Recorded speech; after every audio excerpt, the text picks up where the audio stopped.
like to call the Village of Wolverine Lake Special Council meeting for Wednesday, September 30th to order. Please stand for the pledge of the flag.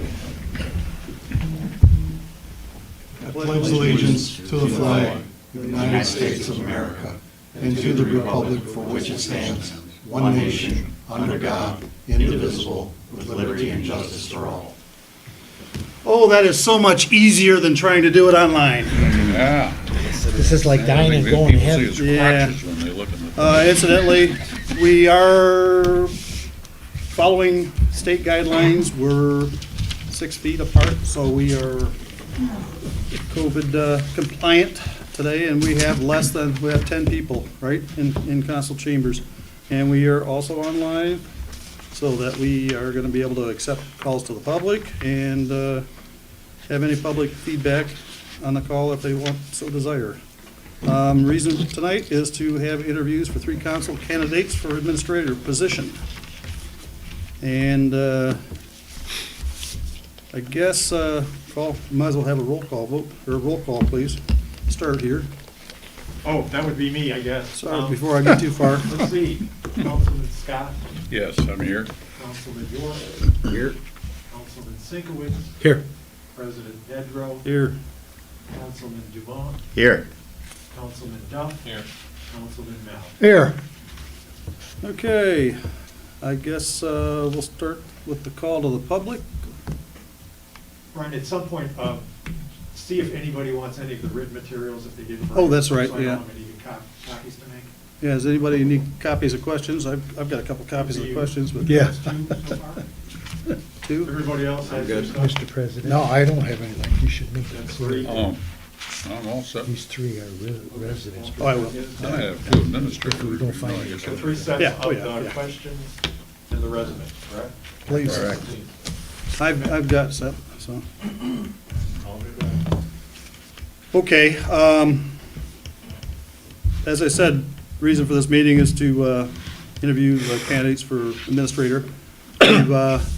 Administrative committee interviewed, we've had 3 candidates apply here, and happens to be all 3 of them are village residents. So, administrative committee met, a couple weeks ago, at the most, here. And had interviews, pre-interviews, and we thought that it would be a good idea to move forward with council's interviews. It's up to council tonight to decide what they want to do. If they want to choose to go out for more interviews, we've always got, Frank Walsh that we can entertain to go that route, or if we want to make a decision tonight, we can do that also.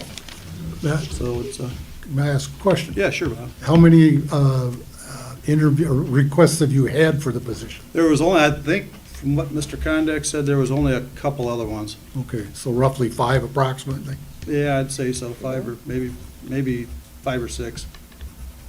A couple were right after, I think 1 or 2 might have been right after Mr. Smith left us, and I guess looking through the resumes, we didn't feel that didn't really amount to anything, so. So at that point, we decided to move forward with the interviews tonight, so. As you remember, year and a half ago here, almost 2 years ago, when we interviewed Mr. Smith, we had set up for some questions, and Mr. Walsh ended up helping us go through some of those questions, so. And those are the questions that Mike's gonna get for you right now.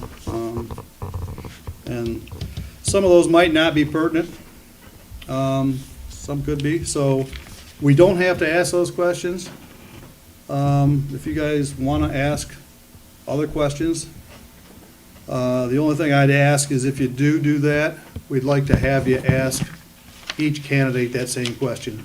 So that makes everything equal and fair.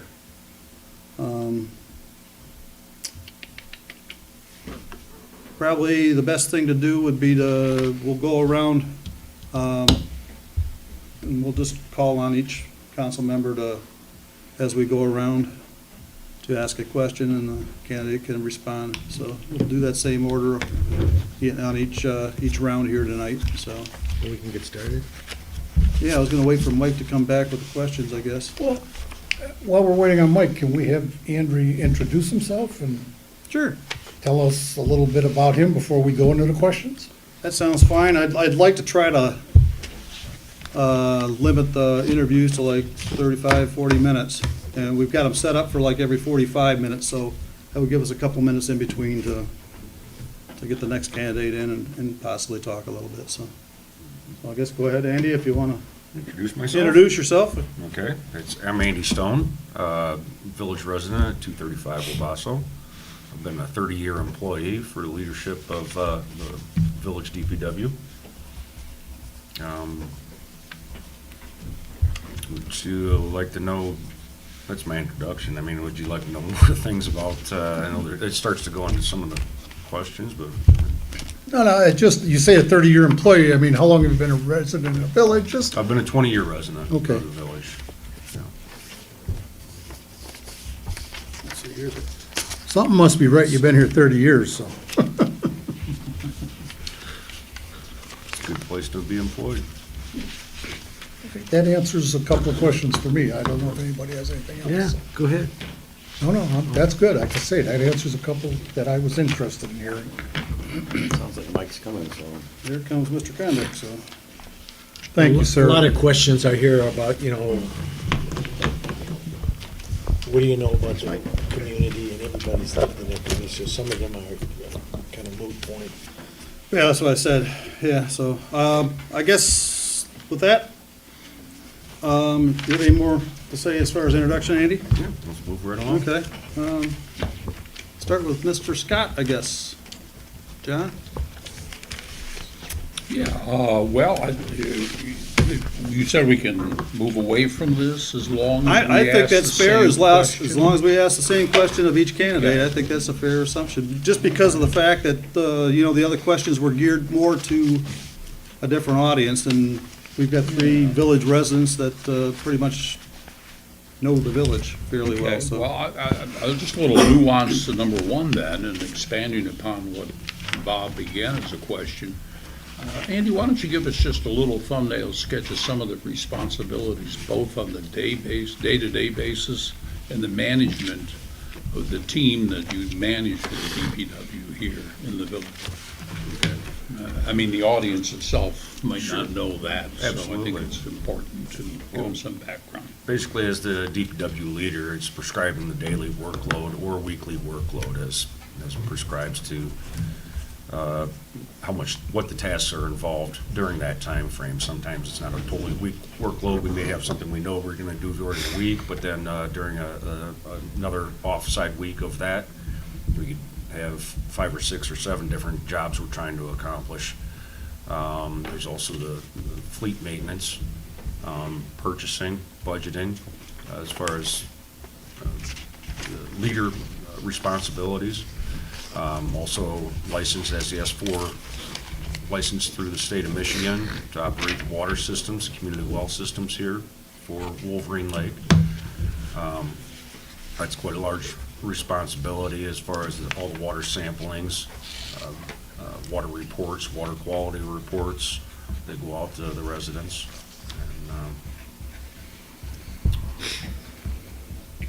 And, Do you mind if I just expand Sure, go the ahead. nuance Please. of that? Part of those responsibilities are line staff, which you've given us an overview on. But I think part of the responsibilities also include reporting to an administrator, which you're here to interview for, and also the treasurer. Are there any comments you'd like to make, how that integration works and what you would do on the other side of the table, so to speak? Okay, it's a good question. Typically, there's almost daily reports, either in morning or multiple daily reports. Just, certainly at the end of every day, we always check in with each other and say, hey, what have you got for me? What do I have for you? We have a sit down, talk about the productivity of the day, maybe the projects that may be upcoming, or what's been accomplished, both with the administrator and with the treasurer. Work tightly with the treasurers as far as the budgeting, making sure that any materials that need to be purchased or equipment, making sure that the council's approved the budget therefore, still making sure, double checking, making sure that the funds are available. for those purchases, whether it be materials for drainage projects, equipment purchases, things like that. And then, and the like, I think that, and I think that, well, the chief does, the police does pretty much the same report as that. It's a communication and a respect to the communication. What do you see in the horizon for projects coming up? You know, what do I need to be aware of? Daily reports. It works very well as far as the open communication is key to having an efficient department. Okay. Paul?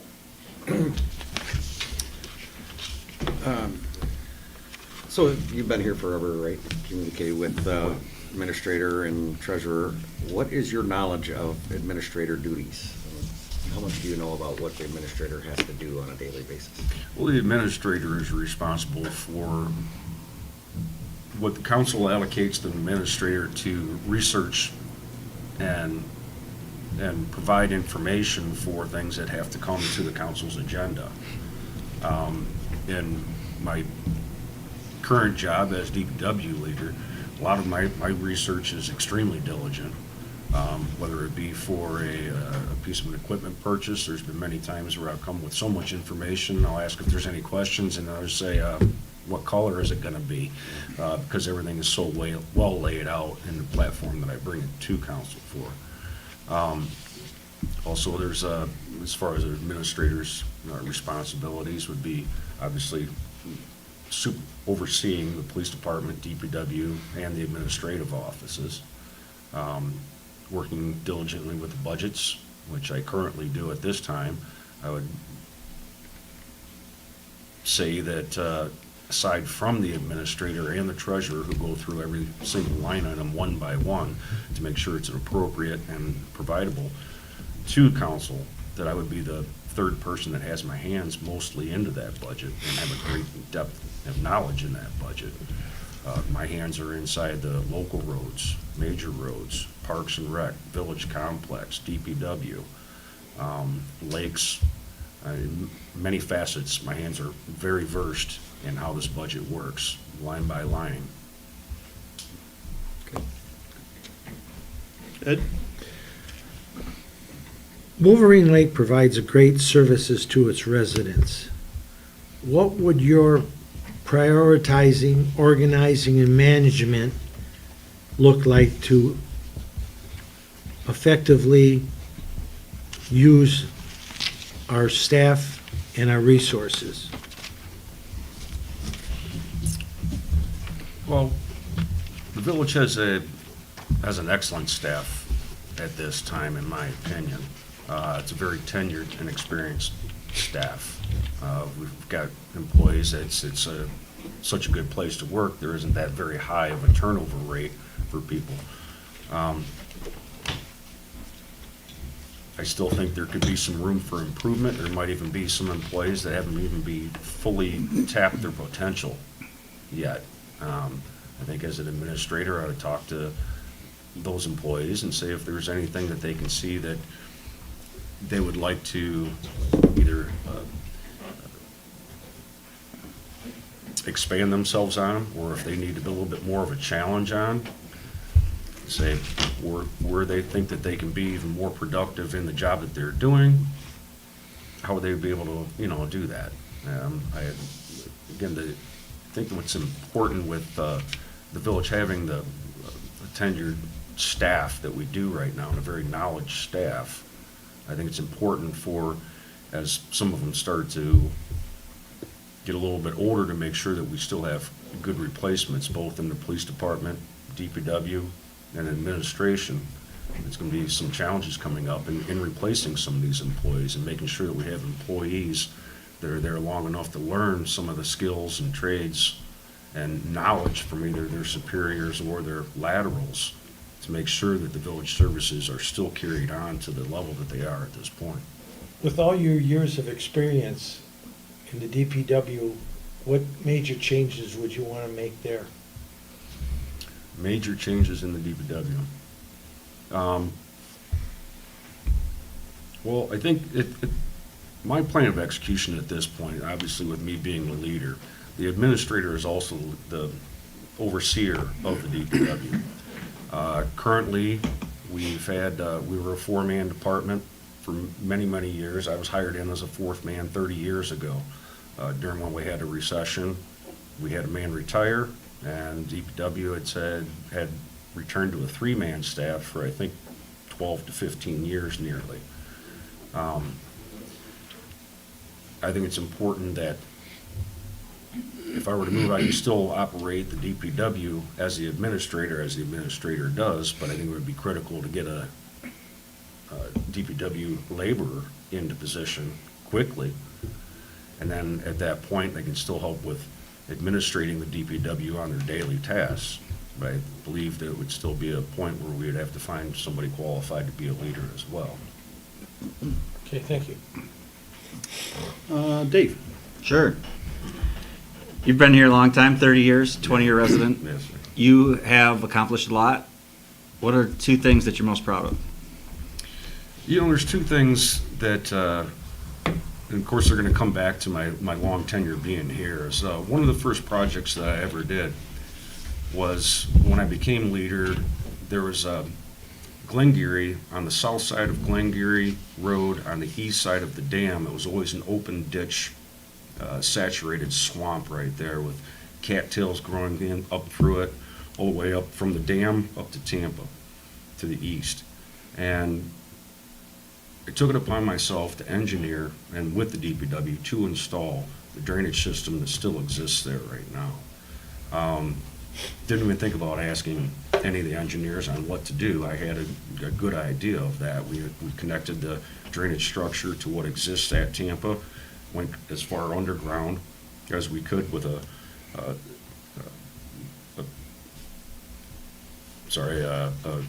type of pipe that comes, that water will inlet, a French drain Perforated? perforated pipe, thank you. And laid down a stone base as low as we could get it. We eliminated that open ditch through there, which is impossible to keep because the soil was always constantly eroding there. But really what the major function of that was is to lower the water table on that berm, because at that time Glengarry Road was terrible. You couldn't keep, because it was so water saturated because the lake is above it. So what I did is by installing this infrastructure, it lowered the water table, and now we've got a nice solid base for Glengarry Road, which is now where the path lies, and everything is still very solid. That's probably been there for at least 20 years or better. And that's why we have a perpetual water run coming from the east to the west that drops into the deceleration lane. It shows me that infrastructure is working very well. The other thing I was quite proud of is the sign replacement program that we just went through in the past, between less than 10 years. There was a mandate that came down from the state of Michigan that I had an email about, saying that previously it was an engineered grade sign blank, that was the standard at that time. And that's, the engineered grade it's the reflectivity that comes off of the sign when the headlights hit it. The standard change that they wanted by X date, which I don't recall right now, that they wanted these to be high-intensity prismatic. And they gave a set date by law to have this happen. This happened to be right when all the communities were taking quite a economy hit as well. We still proceeded with those upgrades, and I took the village section by section in removing the existing signs that were engineered grade and replacing those with the high-intensity prismatics. Part of that project also is we hired in an engineering company to look at and reevaluate the existing signs that were around the village. There was a lot of signs that didn't need to be there, which would have been extremely expensive with this new type of sign mechanism to be able to have to replace. Some of those signs were legally allowed to be able to be eliminated. The signs that we took down, if those blanks were in good shape, we also utilized those to have them reskinned in the high-intensity prismatic, as opposed to just wasting the aluminum or recycling that and have those be able to be reskinned. It was a great project, and that goes along with the street signs that we have around the village, with the village logo on those. That was part of my implementation to council, if they wish to say, this will give us a nice little perimeter look to our community, make us stand out a little bit more. Well said. Thank you. Okay, Mark? What is the most important and long-lasting incentive you've developed regarding employee development and teamwork? How did you know that you were successful? Long-lasting, successful teamwork. In my current position, tailgate meetings, I think are absolutely essential. They can be morning and evening. Tailgates in the morning are times when you can share the job of the day or the job of the week and say, hey, guys, we sit down, let's approach this. This is what we got to get accomplished this week. I'd like to see this and this and this. Sometimes you can get some great input. So there's no one person that knows the best objective of how to accomplish everything all the time. So I take that time to be able to get the input from my coworkers and say, well, what if we, tried it this way, or why don't we hit this first and do that second? Maybe we can get it done a little bit more productively, or it's going to rain this day. That's a good day to do this job. As we work together as a team like that, it gives them input into the projects, give them a little bit more self-worth, and it's part of their project as well, not somebody just telling them what to do. Of course, at that time, there's always safety talks, and there could be personal talks as well. There's times to make sure everybody's good as far as your relationship inside the shop or even in your home. Thank you. Can I add on Yeah, to go that ahead. one more Sure. time? The Absolutely. other side of that too is the department head meetings that we have are extremely helpful. Between the administrator, treasurer, DPW leader, chief, and sometimes even the village engineer, about once a month when we have meetings together like that, we're all on the same page as far as what's happening with village projects, how the funds are working, and knowing what everybody has on their plate, and if somebody can help out with other parts of those aspects, it makes things much more efficient and knowledgeable. Okay. Bob? Yeah, well, because Andy has been here and worked here, it kind of throws our questions out of whack. That's what I'm saying, we don't No, have to no, no, utilize no, it. I'm just expressing, okay? Like I had a question here about working with the Public Works and the Police Department, so I'm gonna go a little different route. You are a 20-year employee, you are a member of the union, right?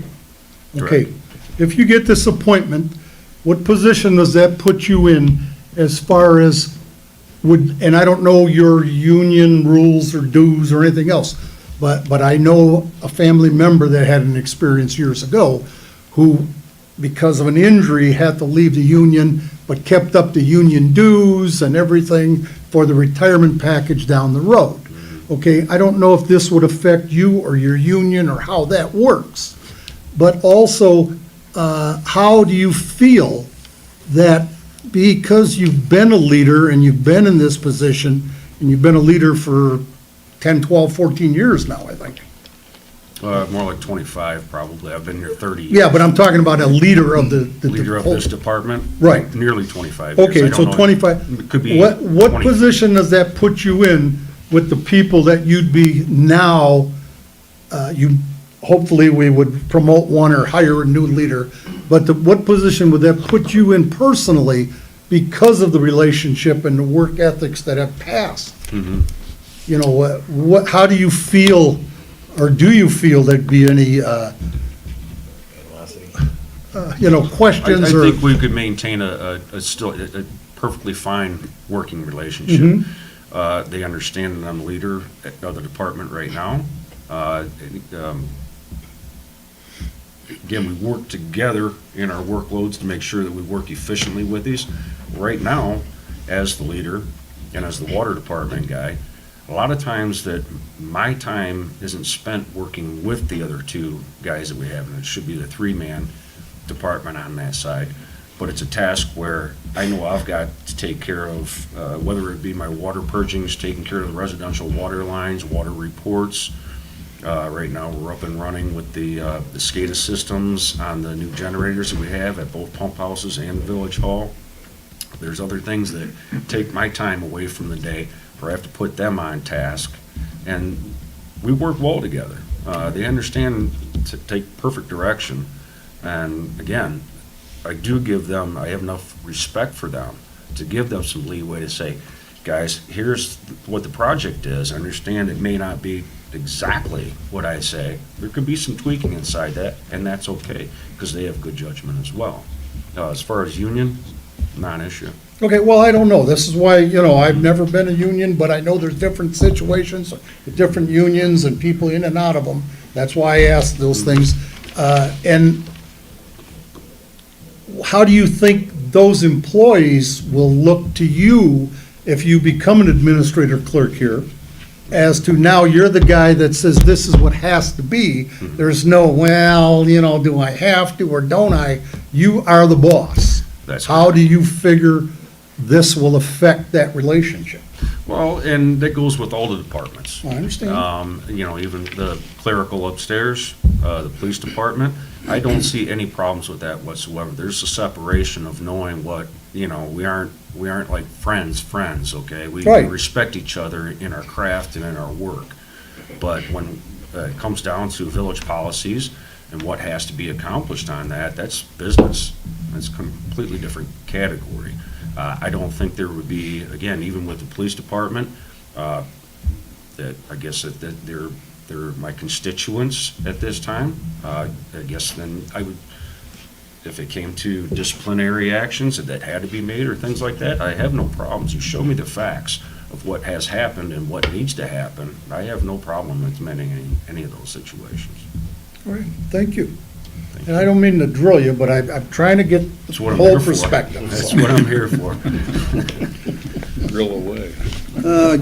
I guess, if we were to call on some individuals that you've worked with over the years, what would they tell us about you?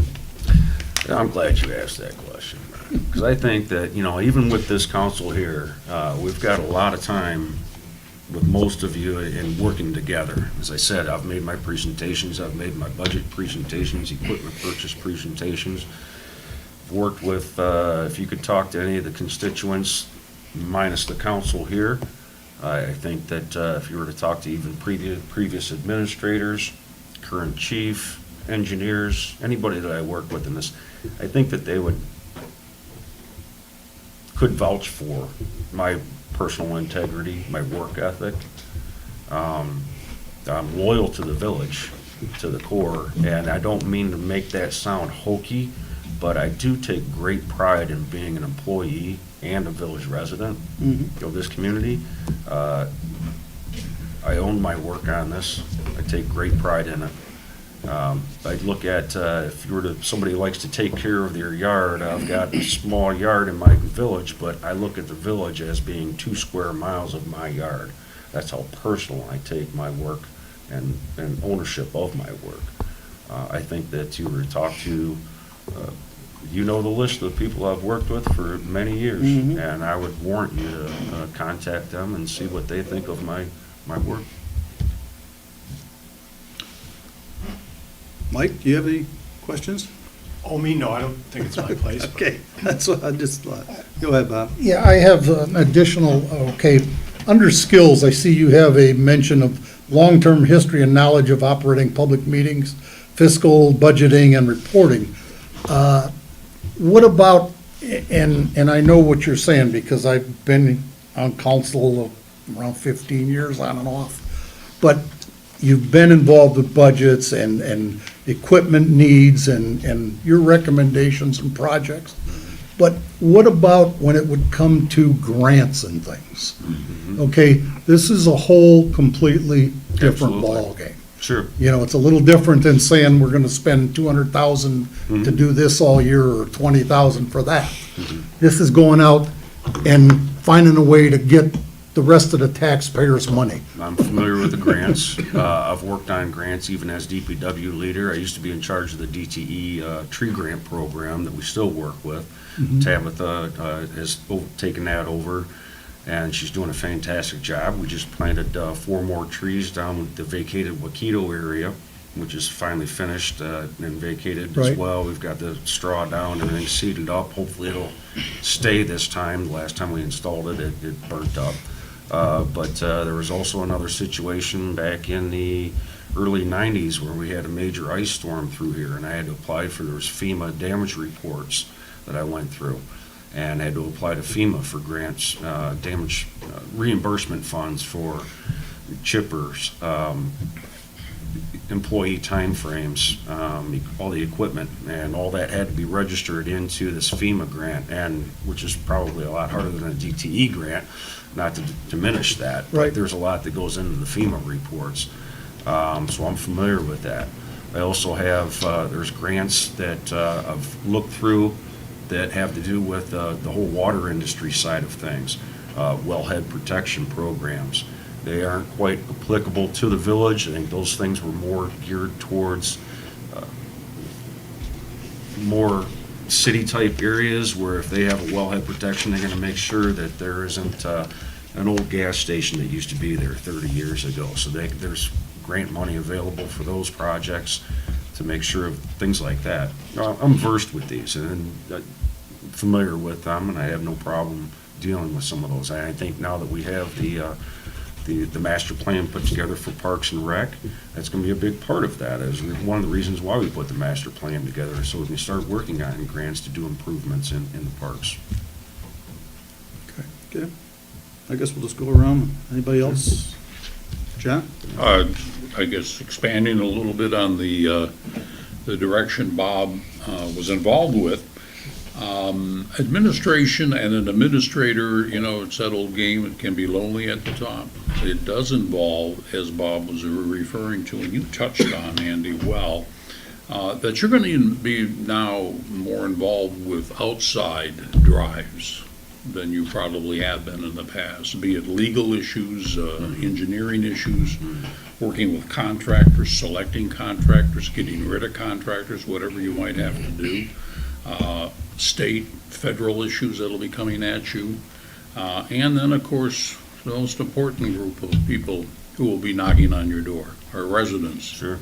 Do you feel you're in a position to take on those tasks, that you've had that experience, a managerial experience, educational experience, and a touch experience of what goes on in all of those different facets of your work? That's a great question, and I do. I've worked with, obviously, the engineering side of things. I've worked with the engineer hands in hand for many years. Many times he calls to me for my opinion on things because he understands that I probably could have been an engineer in my former life if I would have chose to go that direction. I have a great knowledge of this. As far as the contractors, I think I'm in on all the pre-construction meetings. That's been part of my job as DPW leader. A lot of these contractors I've resourced on my own. Contractors, again, if you want to go back to a feather in the cap with the the revitalization, if you will, of the boardwalk, I was able to. That was not an easy job to find contractors to tackle that size of a boardwalk. Of course, this is more of a maintenance thing, but I was able to keep that job to 50% under what council had actually budgeted for. And the job was accomplished fantastic. We didn't have many bidders on that. So I'm well versed in resourcing bids for whatever it may be. You said on the federal side, well, if I can elaborate a little bit more as far as my communications with, being a department leader that I am now, I have a lot of communications with other department leaders, whether it be Oakland County, Commerce Township, Walled Lake, Road Commission. We have a biannual meeting with the Road Commission in Oakland County, with Commerce Township, that talks about all the projects in the areas, between the collaborative efforts that Oakland County puts together for their repaving or new construction type roads. I'm familiar with all the figureheads with those. We meet with our representatives of Colwall, Long, Brian Berman. They would all know me by name, so I have connections there. I know a lot of the Oakland County people. So I am versed in having my fingers into these things. I have been in the meetings. Federally, I don't know any feds yet, okay, so. Maybe you never wanted. Does anybody else have a question? No, actually, the question I was gonna ask, he answered that in his response was collaboration with the surrounding communities, so Mhm. you can answer that without me even having to The, ask. the other part of that in terms of communication with the public, Oh, yeah. Oh, communication with the public. Well, you know, I'm glad you brought that up again, as well. You know, especially being in the water department, I can say that it's probably fair to say I've been in nearly almost a third of the residents' homes, fixing their water lines, purging the rust out of their water lines, helping them out with their situations and that. I have a firsthand knowledge of these people. As Ronald Reagan said, I'm here. I'd like to quote him on this one. I'm from the government and I'm here to help. When I come into their water lines, I say, but it's true this time. I'm here to help you out. And those people, that amount of residents, and that's just in the water community that we serve, they know me firsthand, literally. I'm in their homes. We have conversations. I'll see them every 2 or 3 years. I have a great relationship with those residents. Our other residents, of course, I know of them and well-versed in whether we're dealing with drainage issues, trees being taken down. There's all kinds of different facets where I get to be personal with the village residents here. I think I had well accepted and have good rapport throughout our community. so building on that, can you give us one example of dealing with a complaint from a resident? Well, yeah, that's over 30 years. It's happened many times. And in dealing with that, I think that it's important to, well, complaints, it depends on where what side the complaint is. Sometimes you can't satisfy every single one of the needs of every single resident. Sometimes you would have to say, explain to them, it's in the village's, you have to keep in mind when making decisions of what's in the village's best interest as a whole as well. I can't just give everybody, be a yes man and give everybody everything they want, but there has to be some sort of a medium ground, whether I give them advice on how they can actually help themselves because it's without of the village boundaries of be able to help them. I can still give them advice or to how to better serve whatever their issue is. Or sometimes there's a way where the village there can be a blend in between those two. As far as complaints, yes, if you want to talk to me, I've done snow removal for a long time. I get a lot of complaints. You hit my sod. Well, it wasn't me, though. It's the other guys. But, the sod gets knocked off, and we know how to address those. You have to, we're public servants here.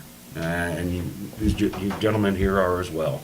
I just happen to get paid more than council does to do it, but I consider myself a public servant, and so yes, with snowplow complaints, any things like that, I've dealt with them for many years, and I don't think it's come to a point where somebody comes out of it saying, that guy shouldn't be in that job, and I can't believe what he said to me. I don't think there's ever been a situation like that. Okay, well, we're moving around 35 minutes here, so Okay. I guess we'll try to start to wrap it up. But as far as that goes, is there anything you'd like to ask us? Well, I don't know if there's anything I would particularly ask, but maybe give you something all to think about, and that everything that we've talked about tonight, and knowing my tenure of work and my ethics here with the village, what I've achieved in the DPW from what it was before. I've made huge strides in budgeting improvements, where before there was just a stack of receipts. Nobody knew where that money was supposed to go to, and the treasurer previously just put it wherever she thought it might go to, or he. I've had done many great things to streamline the department. And I've had a lot of self-initiated projects that have been approved by council. I think that I believe that I have a great rapport with my constituents and the community. I have the tenure, I have knowledge of the infrastructure, the budgeting, and I would say that given my tenure and my experience here, that I can see like you'd all think about that as far as who you would like to be your next administrator. I'm confident that I can serve the needs of the village of Wolverine Lake and the departments herein. Okay. Anybody else? Okay, Thank you. thank you. No, thank you. Thank you, Council. Appreciate it. We got- Is our next candidate up there? Thanks, Andy. Yes. Thanks, Andy. Have a good evening. Let me do a little housekeeping.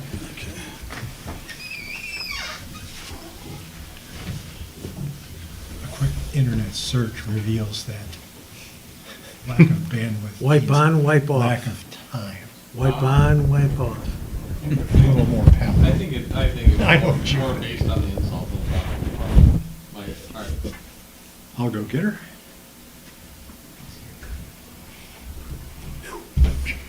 Who's up next, Michael? Julie Height. Okay. I want to go to the next sheet. Yeah.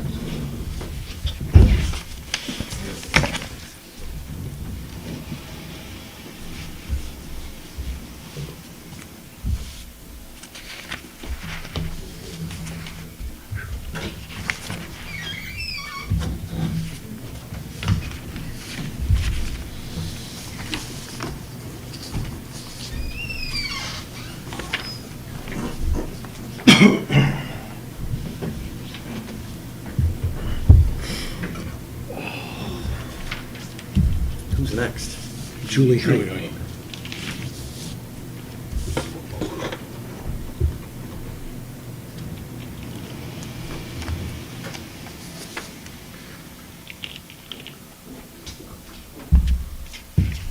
You got your boat out of the lake yet? Last week. Shrink wrap, done. Everything's winterized, the only thing, one thing I have to do is just roll up a hose and put it away. How about you? Well, what I do is, because we lower the lake, I put a couple cinder blocks, and then I float my pontoon right over the top of it, and then as the lake goes down, it sits there, so when the ice is gone, it's close to a foot off the Folks, this is Julie Height. ice. I'm sure Hey, Julie. you know her. Hello. I can do it. if So you that want. works out, and then Sure. I just get a big tarp and cover it up. That's okay. I passed. So far, so good. Right here, if you would, please. Thank you. Now, See Brian, you all. we're going to go back to our normal, or how are you going to do this? We'll probably go Well- same rotation. No, I'm talking about the question factor. You know, we had names assigned to questions. Well, we don't Or- have to, I think we just, if we Okay. ask the same questions that you did the first go-around.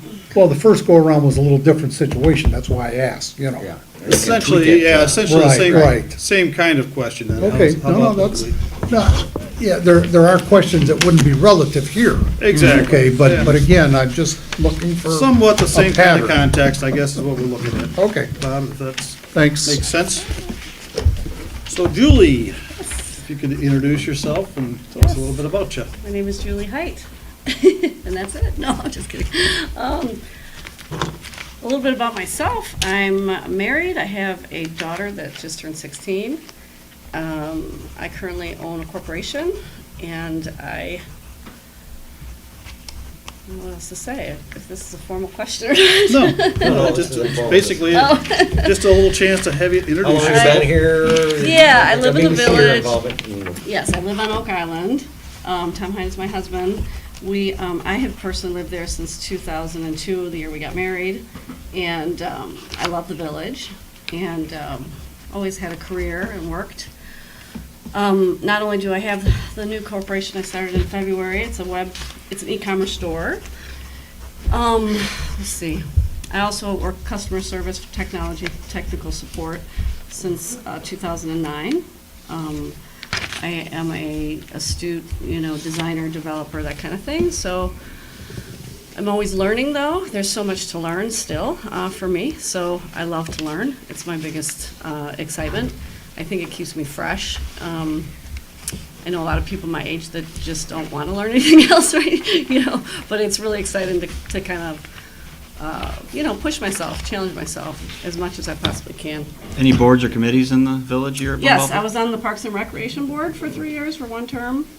And actually, it was a great year. That was the year that we kind of, I gotta take, some good credit for that too. It was the year that we really revived the corn roast and turned it into a festival. We got liquor license and beer tent and entertainment and brought in food vendors, and, it was one, because it was always kind of just the corn, grilling and stuff. So we made it more of a fun time, and we brought in a lot of kids' activities, and I think that's still kind of going on. Now it seems like it's a great market. I've just been there this summer, and I couldn't believe how awesome it is, but I hadn't attended in a couple of years. That's the weekend after Labor Day, so it's always kind of a crazy weekend, but We're going to give you That's about pretty awesome. half hour, 35 minutes. Actually, And she should probably we'll know go through who some we are. questions. I think it's, So They don't know me, they never will. with that, I guess, John, want to start Sure, out? sure. Hi, Julie. Hi. How are you? As you heard with Bob, these are questions that are laid out in front of us. We have the choice of going in different directions, but I'm going to start with the same question that I asked the previous individual sitting in your chair, with a little nuance, if you would. The position you're applying for as administrator, leadership, management skills, decisions are something that at many times in life, you know that if you're running your own company, are exclusively yours, and they come from some pool of knowledge and et cetera. Where you're going to apply, there's questions involving engineering, contractors, certainly legal issues, integration with the state and our local fellow communities, and I guess more importantly at times residents, because you have to integrate the services you have with your administrative capability. Can you expand a little bit on what you bring to that plate that you're looking to fill? Sure, absolutely. So prior to my design and development, everything that I've kind of taken, pretty much I went to college for 2 years for computer science, but then went into a different direction with marketing, and I have a degree in marketing and management. But out of college, I was in the banking and lending industry, and that I feel really makes me very well-rounded for this position. And the reasons I have for that would be, I'm understanding, I have a vast knowledge in property, okay, and understanding land surveys and looking at building construction plans and understanding how to get information from the Oakland County government and the records department, the deeds department, so these are things that are, everything from, and then finance, of course, and budgeting and understanding very clearly. I was the manager of a branch for National City, which, was the whole wholesale lending department. So I was responsible for the whole state of Michigan in that, and we had approximately 12 employees at that time. And so it was, everything for the branch. I mean, just like running any type of a business or anything in the financing. But, the other coordination, I was looking over some things, was the grants, understanding that you have to write grants and understand that. I did take a class in grant writing years ago for that position, because we wanted to get Fannie Mae to give us a grant so we could do certain types of lending in certain types of areas, like the city of Detroit. So I do have that experience, but that's not, I think, the same kind of grants you guys are looking for. It would be similar, but I think it would be important to maybe possibly, brush up my skills, take another grant writing class. But they're pretty simple to kind of get a hold of. But administratively wise, I think that just having that experience and that knowledge of understanding, all the terminology, number one, because if you don't understand when looking at zoning or planning or these kinds of things, if it's completely foreign material for you, you're going to really challenge. I will be challenged, though, because I've never, unfortunately, been in an administrator position. But I feel very confident that my ability to kind of bring that experience in, and then also, administratively do all the follow-up and all the works. And I've watched lots of your meetings. I've read a lot of your minutes. I have served on a board, so I feel like I have a good grasp of what is recognizably needed, or kind of, although just kind of got a formal job type of a description just yesterday, but it's kind of like, okay, what do I need to do here? You know, I hope Okay. that answers the question. Thank you. Walt? All right. What is your knowledge of the actual administrator's duties, day-to-day duties? Yes, the day-to-day duties are not as vast as I'd hoped. I asked Mike, can I get a job description of specifically that type of a question, you know, so that I can have it? And it was more of something that's kind of listed in the charter, I believe, is kind of, I think, where that came from. So it doesn't give me that specific of the day-to-day operations of what's necessary. I'd like to have that, of course. So therefore, I can only make assumptions as to what those duties would be. Right. But I do understand what the village office does, you know, performs permits and dog licenses, different things like this. People come into the village for a number of reasons, right? Paying bills and that type of thing. So administratively, I understand that, but I would enjoy more information on that, even from you. Would be great. Thank you. Okay. Ed? As administrator, you're going to basically oversee all the departments we have in the village. Wolverine Lake provides great services to its residents. What would you what would be your prioritizing, organization, managing time, and evaluating how effective we are using our staff? Yeah, I saw somewhat of that question in here before. It would be extremely important to, number one, take what's already in place for the policies, right? And to take a look at the police department, the DPW department, take a look at those policies and see what's worked effectively and maybe what maybe needs to be updated or changed, right? As far as staffing goes, I think it's really important for me personally. My situation would be anytime I do even a web design website for somebody, make a big evaluation, which is a lot of question and answer, with the individuals, not just with reading something or getting an email, would be really like an interview, like we're sitting here doing, and really getting down to what has worked, what has not worked, what do you like, what do you not like, understanding those kinds of things, and then creating, maybe everything's humming along just fine, don't have to change anything, or have the ability to listen very well as to what changes or opportunities arise from that. Well, one of the things that makes it difficult for past administrators is that there's a lot of people that are in the union. Mhm. And sometimes, very often, that gets in the way Okay, of doing what should be done and how it's done, because, union says this and said that, so okay. I don't know if you have much experiences dealing with unions, but the police department's a union and Sure. DPW's a union. Sure. What kind of challenges are you referring to? Well, unfortunately, a lot of times, and I'm not saying this here, Sure. but union people, I don't have to do that because the union says I don't have to. I see. And I can do this because I don't have to. Okay. And why am I doing this when he's not? Mhm. So they start comparing things instead of, you're a laborer on a road crew, and this is part of the job, somebody's got to do it, and the foreman tells you to do it. Right. He doesn't want to sit and have a 15, 20-minute debate with you Right. why you don't want to when he wants you to. Sure, understood. So I was just curious if you've, in the past, had much experience. I would think in your profession, Probably not. Probably No. not. Right.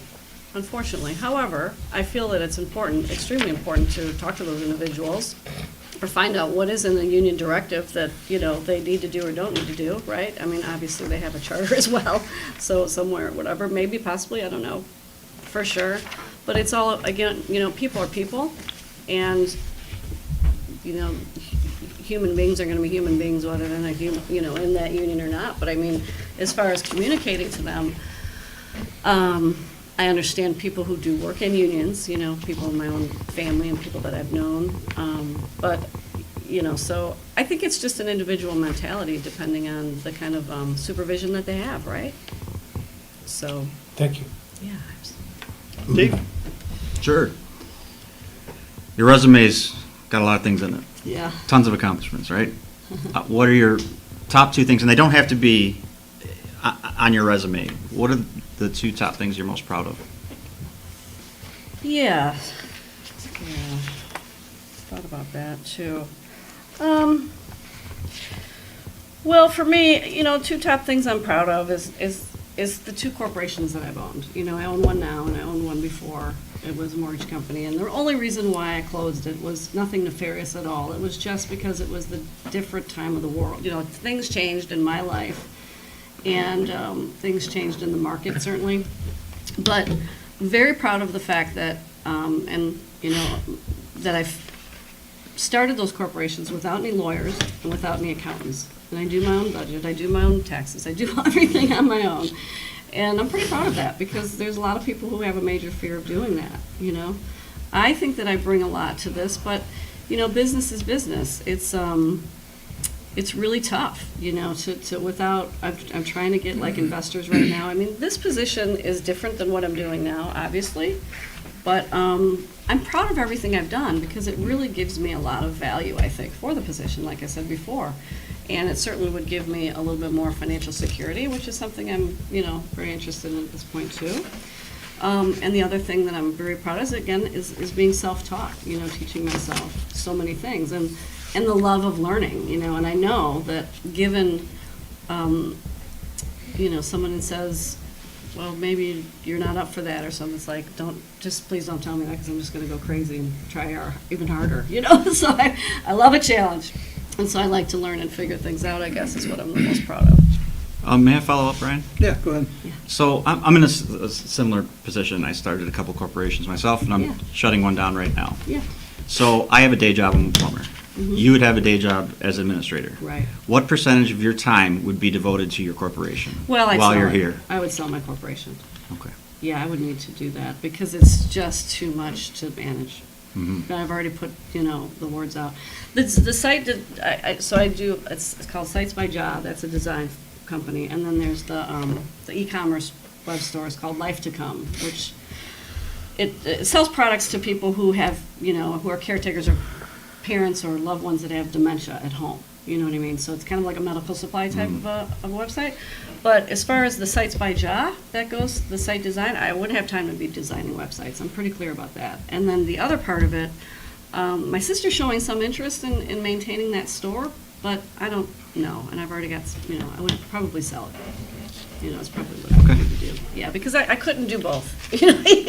I don't like to do one thing halfway, right? You'd rather do something very, very well or not do it at all. So you wouldn't be running your corporations from the desk upstairs? No, I would, like I said, I would dissolve it, Okay. unfortunately. But it's only been, I started the Life to Come was February 2nd, So it's not like I'm ingrained in this thing, right? And so, the launch was April. It's done pretty well, though, surprisingly. And because of that, I think, there's certainly some value there for somebody to then take it, and, For sure. and buy it and run with it. So I've already had some interest with that, too, just kind of putting some feelers out there. But absolutely not. I can't do, I understand, through the meetings and watching and the council and everything. The administrator, it's a big deal. It's a big job, and I would be ready for it, and I could not be distracted by other things. There's no way. Thanks, Julie. Yeah, thank you. Okay, Mark? Providing oversight to our police and public works department is a key responsibility of our administrator. Can you share what relevant knowledge you have in public works and police operations? Well, again, I do not have that experience. I would go to the current policies in place that would show me and what management, obviously, I would be coming to you folks because you're the village council and you dictate those policies in the first place, correct? So I would, rely on that information from you and those directives.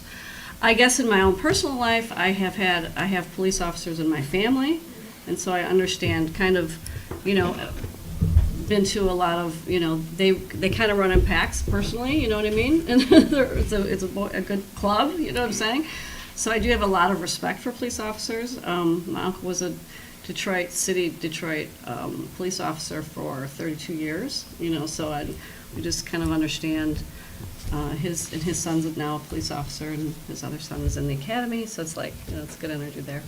But yeah, I would need to go to the village council for all the policies and procedures regarding what is required. But again, I'm confident in, people and understanding both men and women, older and younger, kind of assessing in the communication and being a good listener, and that's the biggest thing I can say, is that anybody who I have managed has been very, very pleased with how I've managed them and how they've felt good, trusted me to follow through, finish the job, do the project, do the deadline, and making sure of that. So I hope that answers the question. I guess I would also just want to say that organization and structure is something that's extremely important to me. I want to have that structure. I need to have that organization. So if things are going all a little crazy for me, then it's time to reel it all in and, kind of get things in a manageable place. So I don't think that the village is all chaotic right now, but you know what I'm saying? But I know that certain things can always use a little bit more structure, I guess. I hope that helps. Okay. Thank you. Yeah. Bob? Yes, Julie, thanks for being here. Thank you. I have one of our questions, it's okay, and I'm going to change the makeup of it on the end a little. And it says, getting a collaborative agreement on contentious issues can be difficult. Some municipalities face financial decisions, others struggles with residents' disagreements over a plan for the future.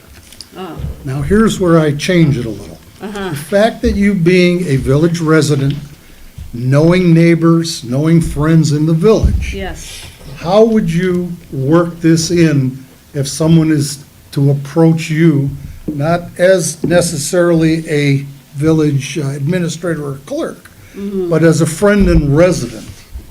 How would you work this through? Well, if it's an actual, if it's a dispute between two people, and I'm actually in this exact scenario right now, because I have two dueling neighbors on my street, and in my opinion, what I like to do is give both parties the benefit of the doubt, right? You have to give them the opportunity to ask them what is their real issue. I find that, is that what you mean? Like if there's a dispute or something? Yeah, well, between neighbors and again, residents? a neighbor, Yeah. a friend, someone approaches you. Yes. Well, you're the administrator, you should be able to work this out. Right. Well, Okay, it's a- how would you handle that? Yeah, well, the way I would handle it would be to, number one, get to the root of the problem, first of all. What is it? I think if it's an issue with somebody they're doing something they didn't know they weren't supposed to be doing in the first place. So I find that a lot of times it's a lack of knowledge. Oh, geez, I didn't know I needed a permit for that, or I didn't know that I didn't know that I was encroaching on this person's property. I really, maybe you knew it, maybe you did. But, what is the situation first? And then, again, giving them the benefit of the doubt. You have to give people the benefit of the doubt, because although you may say, you know what, I can't believe that you didn't know that. But you know what? Sometimes people just don't know. And I always want to give people the feeling of they are respected 100%, and that everybody, no matter whether they're a likable person or not everybody's a likable people, right? But they still have the right to be respected and heard and understood. And I think that's the most important thing. So when people feel that they're being heard and understood, and getting that common ground, first of all, by asking questions, getting to know them a little bit more personally if I don't know them, because I think that that's just the most important thing. And so then you can, and also I always we had some issues with the Oak Island Park. We had a couple residents that didn't want any change at all, none at all, and I understand that too. So we needed to take a different approach and start to try to paint a picture about the future. We're not all going to be here. I'm not going to be here for another 50 years, probably. I mean, we don't know for sure, but we're not always going to be here, right? So it's about planning for the future as well. It's about what we're going to leave behind. It's about, the structure of the organization itself. And I think everybody should take a minute to sometimes think about that. What are we doing here today? Why are we doing it? Does it matter? Sure, it always matters, but kind of having that as the future in mind for the grandchildren, the residents that we're going to leave behind here, I feel like it's just imperative, and would remind people of that in the moment of the heat. You know what I'm saying? That we are a community, and if it worked out that one person was on each planet, I guess it would be that way, but it's not. We're all on this planet together, so, you know, it's kind of a weird way to say it, but you know what I mean? That's what I would do. Just a little add to that, I appreciate your comment about the future and grandchildren and things. Sure. I've raised a family here, I have my grandchildren have grown up here, and I can see that factor, so I thank you for your answer. You're welcome, thank you. Okay. I guess I'll ask you, we call on individuals who you may have worked with over the years. What might they tell us about you? They would say, you just see my recommendation letters, I hope. Just read those, no, I'm just kidding. I would hope that they would say good things. Obviously, I feel confident that they would. I am a humble person, so I would not want to kind of, I don't know, it's kind of an uncomfortable question to ask. But I suppose they would say that I'm timely and that I am conscientious of other people's feelings. And I would be someone who works hard and gets the job done. If you know, if I say it's going to be done by Friday, it'll be done by Friday, you know, outside of any unforeseen circumstances, right? Which I think we're experiencing more and more of every day at this time in our lives. But really, things like that yeah, they would say that I care, you know, that I communicate well with most people. Second round? I'm good. I'll throw one out if you don't mind. 10 minutes left, I guess. Yeah, do it. It's really see if I can construct it right. The village runs well. We have departments, divisions, DPW, for example. We have a gentleman there that's been with us for 30 years, doing a good job. Police department, I don't know that the captain, I think he's on 22 years maybe with us. So those are departments that function and function well. They have challenges, and that's where an administrator has to come in from time to time. And of course, then there's your own administrative staff up top that you'll have to manage. And each of those groups have been here for a while. That can be good, can be bad, Right. depending upon. So how would you begin the process of working within that kind of organization to make determinations if Right. changes were needed? How would you implement those changes, and from what source would you look to Yeah. get some bounce back? Right. Well, I clearly realize coming, and I thank you all for your time, I really do. I understand I'm probably the underdog of the three, there's no doubt, I'm sure, because I may not have, I don't know who the other candidates are, but I'm sure that they may have other municipal experience that I don't, you know, that's pretty clear. So that being said, it is going to be imperative for me to learn everything I can from every single individual in this organization, you know, and learn from what they like and what they don't. But it's also a great time to bring somebody in like myself that's kind of a fresh slate, so to speak, I guess, because I don't have a lot of the baggage, I don't have all the stuff, you know what I'm saying? So that's a good thing, I guess. But I hope I'm trying to direct on the question here. It would be collaboration and cohesive consensus. I mean, those three words, right? That's the most important thing. Because having a cohesive consensus, we're all on the same page, we need to collaborate with each other. I mean, again, I'm not a selfish person. I don't have an ego that needs to be, you know, blown up. I mean, I'm humble. I try to be humble every day. And because I want my daughter to be proud of me, you know, people I love. So it's important to have collaborative consensus. You cannot just think, you know, that I don't have the experience, but I do have a lot of good experience that I think really brings, you know, a lot of parallels to the position. I really feel comfortable with that. I know I may, you know, you might view it another way, but personally, I feel like everything happens for a reason, and I'm kind of intersected at this point in time, and the job's available, and I wanted it 2 years ago. And I looked back 2 years ago, and I said, I actually wasn't ready for this job at that point. You know what I'm saying? So, you know, I guess that's why I'm here. Thank you, John. Appreciate that. Well, I hope I my answered pleasure. it well Thank for you for the answer. Appreciate it. Walt, anything? Good. Anybody else? Well, do you have any questions for us, I guess, at this point?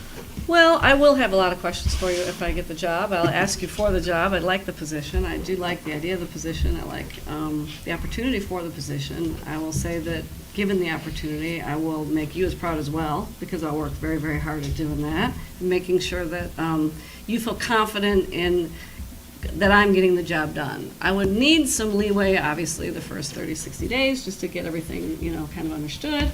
But given that time frame, I feel like I could do a very, very good job at this position. Obviously, there is a lot of questions that I have, but I know we have a limited amount of time. 5 minutes, yeah. With those questions, I think,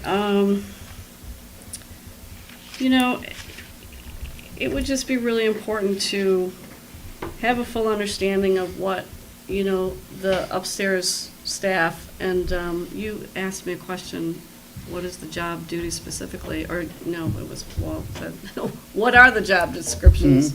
Do you have one for me? Can you kind of collaboratively tell me what you expect from an I don't administrator? think we actually have a formal,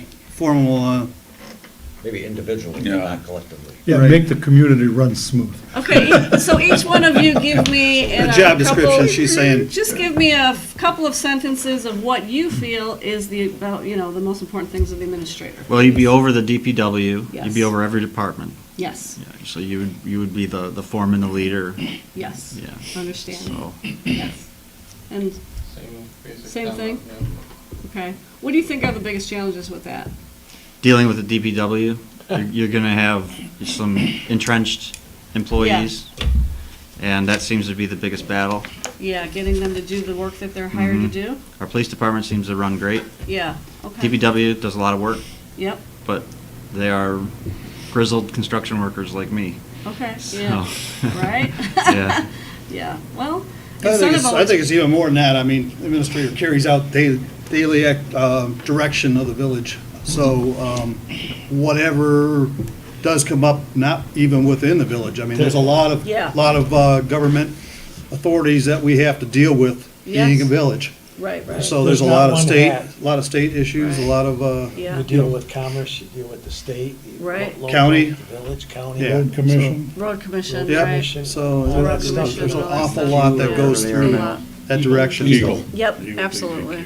And we're just a small portion of that, trying to, direct what goes on in the village, but there's a lot more inclusive as far as what the administrative job does. I probably would knock on the door, go over to Commerce and really learn how what's working well for them over there too, obviously. No, maybe we're Wixom, essentially whatever. part of commerce, so. Right, well, to a that's what I degree, mean, so, but I mean, yeah. their office over there and their administrator and sit with them and see what they think.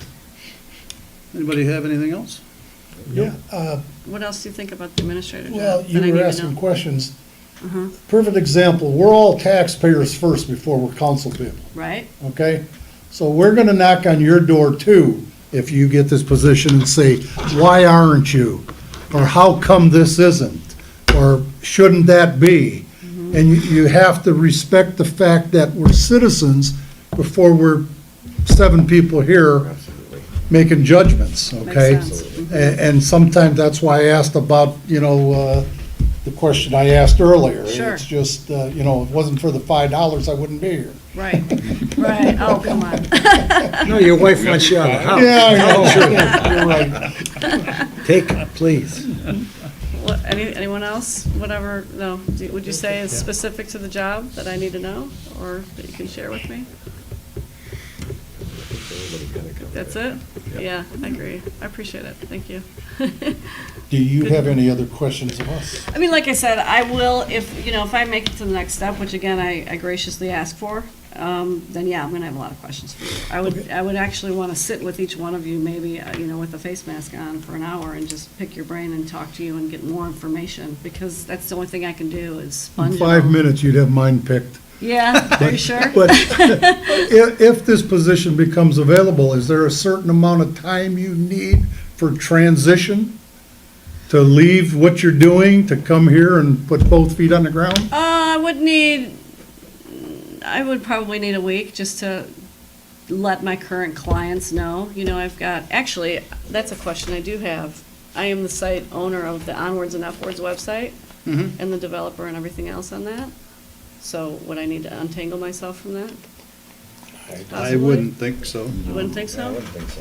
Wouldn't think so? I think that's a question we'd probably ask our attorney. They'd tell us, you know, for sure. Yeah, that would be. I Right. mean, I'm not on the charity itself, you know, it's not that or Right, anything. Just the website side. But yeah, and then there's Higher Hopes Detroit, which I'm, you know, I run that and everything. So because I wouldn't want to, I would need to give these people an opportunity to transfer it over to them or whoever they wanted to, you know. So just like a week, I would suppose.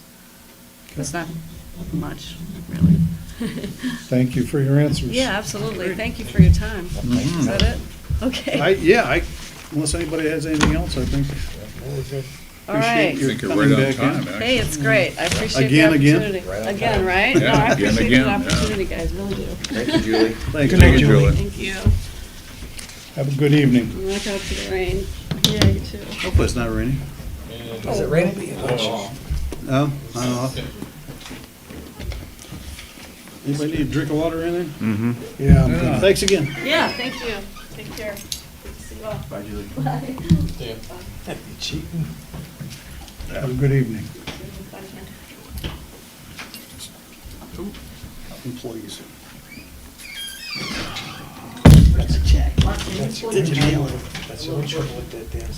That's no problem. I brought extra, so I knew Mike wouldn't be here. Fight the blood sugar, man. That's Bad it. influence. That's all I got, so. Here, I'll tell you what, here's one more, and that's it. The rest are mine.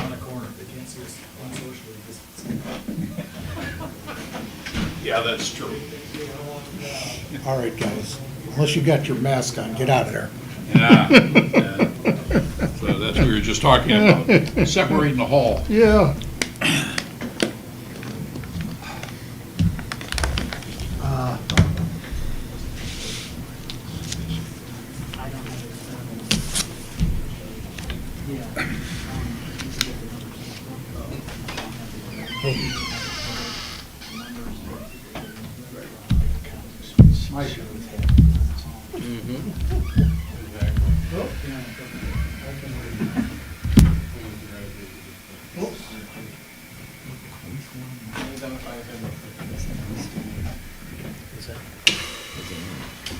Are these on?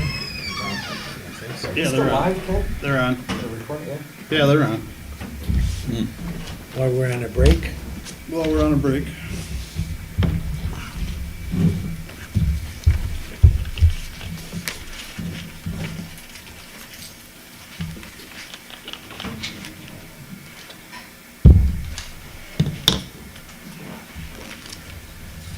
Well, that debate last night was ridiculous, wasn't it? Yeah. Oh, it's crazy. Yeah. What a screaming. It was almost It's almost like embarrassing. It was WWF. embarrassing. It's It was embarrassing. almost like WWF. Right? Yeah, it's like, what was that all about? Just a reminder, we are streaming live. Ah, That's right. that's true. No political. Well, I don't think any of us said anything derogatory, No, just I that it don't was, think so, just, has been a topic of conversation. Dumont just went outside for a You second. get to go to the head of the class, let me know. Having smoking, Huh? smoking maybe? I don't know, maybe. He's doing something. Let's see if we can get him. We'll see how happy he comes back. David. Yep.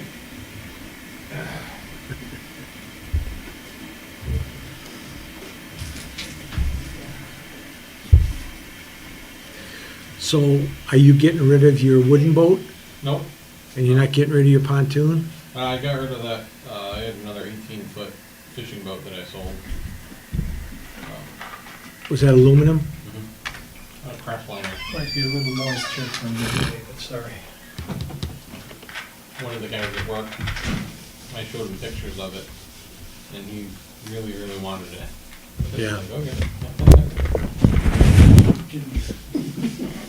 When Mama said get rid of it, I said, okay. What Did she know that you were getting another one too? She told me I had to. She picked the size.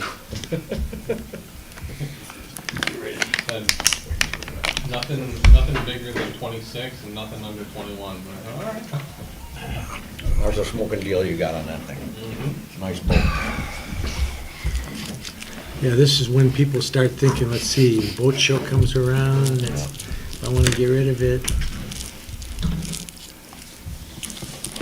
so good. I take it you got a new boat? Cabin cruiser. Oh, for this lake? No, I was gonna say, come on. We're ready, right? Although I've seen some stuff on think so. here. Yeah. Had it on this lake. Over the years, I've seen some stuff here. After My the brother counter takes dries. his to Union Lake, Okay. because it's deep. Always coming out. Yeah, he runs his cabin cruiser out there all the time. 26 roughly. See, right? Yeah, this is. But they've got a nice launch where it's, you know, deep enough. It's a long time to cover Oh, I'm the sure. entire lake. Oh, yeah, yeah, I'm sure. I just can't get it back in the canal. No, It's wrapped like not without a tugboat. Foot seven. Sorry for the width. 19 inches, huh? Well, at least you feel fresh. Okay, basically. Thank you. Need anything, water, any? No, I'm good, thanks. Good evening. Good evening. Good evening, everyone. Good Dave evening. Gillum. Good evening, Dave. Yes. Good evening. Ed, nice to see you again, right? John, Yeah. Good to see you, David. nice to meet the rest of you. Bob Malik, pleased to meet you. What's up? David Dumont. I'll remember Dave. Yeah. Walt York. Well, yeah, thanks for And- having me here tonight, so. Yeah, well, guess if you want to take a couple minutes, give yourself a little introduction, or give us a little introduction. Okay, again, my name is Dave Gillum. I've been a resident here in the village for almost 8 years now. I'm sorry, how many? 8 years, Thank you. yeah. We're over on Tampa, just a couple lots down from the old bridge, if everybody knows where that is. So, I'm an attorney by trade. I've been practicing here in Oakland County for almost 34 years now. Started first, was hired by Brooks Patterson out of law school to work in the Oakland County Prosecutor's Office. Worked for almost 5 years there. Then went to work for the City of Royal Oak as an assistant in the City Attorney's Office. I was there for ballpark about 7.5 years, then left, went into private practice with a small law firm in Royal Oak. Was there for about 5 years. Then went to another law firm over in Farmington Hills. Was there for roughly 3 years. When I started doing more and more work for the law firm for the City of Royal Oak, and then the City of Royal Oak asked me to actually come back in-house as the city attorney. So I did go back to Royal Oak, was there for about 8 years. Was fortunate enough to be able to pension out at age 55 in Royal Oak. Went back into private practice with another firm in Farmington Hills. Was there for roughly 2 years. While I was there, almost same scenario as before. Started doing more and more work for Royal Oak. And eventually Royal Oak said, why don't you just come back to work for us again as a contract employee this time? So that's what I did. That was almost 4 years ago that I went back to Royal Oak. At that time, I told them I would commit to them to give them 3 to 5 years. It's been a little bit, like I said, almost 4. So I was thinking about other things, maybe for next year, and then became aware of the situation here at the village, and I saw this as an opportunity for me to kind of pay back the community a little bit. The law firms that I've worked for, I mean, my whole career basically has been local government of one form or another. I could give you a long list of all the different communities that I've worked for here in Oakland County, but a lot of them here in southwestern Oakland County. I've lived here in the area, either in Novi or Wolverine Lake, since 1984. I don't see myself going anywhere. I don't see myself moving, going anywhere else. I'm familiar with the area. I think I'm familiar with some of the politics that goes on around in the area. I'm familiar with some of the people, although there has been some turnover. And I'm not looking for a retirement job per se. I'm looking for another job. I plan to work hard. But as I indicated, I think I see this as a chance to give something back to the village. When I met with the administrative committee, I indicated to them, and I would indicate to everybody else here too, I feel a little bit guilty coming in here tonight, having lived here for about 8 years and not knowing any of you personally. But, I mean, the period of time that we lived in Novi between having kids in the school district and the kind of work that I was doing, working for cities and townships and villages, and then the community activities that I was involved in Novi, I knew at any given time at least a couple of the people that were on the city council personally. Maybe not all of them, maybe all of them, maybe not. But I at least knew who they were and had some kind of a personal relationship. And I feel bad I don't have that with any of you. Again, as I indicated to the administrative committee, I have thought about turning an application in to get on the planning commission or the zoning board or the water board or something like that. I've talked with Mike about that. Mike and I used to work together in Royal Oak years ago, if anyone didn't know that. I talked to him about it. I've talked to my wife about it. I've talked to Jennifer Ilowski's partner, Scott Baker. I had talked to Scott about it at one time. He was twisting my arm big to try to get me to submit an application for the planning commission at one point.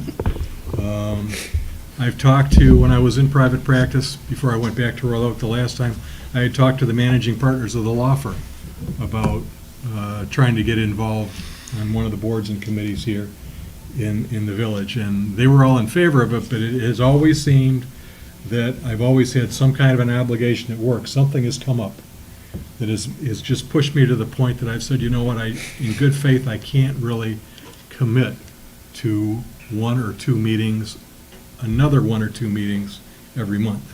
And I would take my attitude is you take the commitment seriously.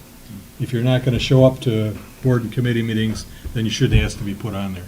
I mean, it's a responsibility, and you got to honor that. So I haven't been able to really contribute what I would like to be able to contribute to the village, and I see this as a great opportunity for me to do that, potentially in terms of what I understand the village may be looking for, in terms of someone that isn't going to be leaving in a year or two, somebody that's willing to make a commitment for a reasonable period of time, somebody that's going to bring a wealth of experience to the table.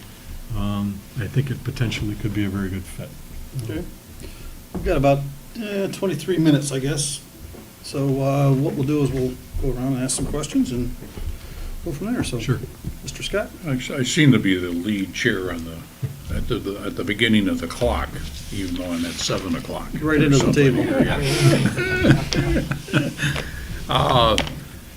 Good to see you again, David. You too, Jim. Thank you.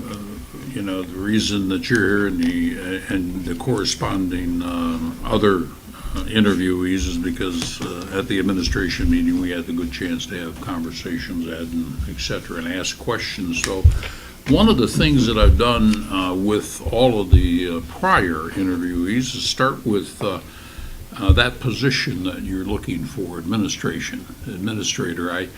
I hear, and you were very open in sharing all of the experience and the integration of different levels of communities and different kinds of integrative experiences with different communities.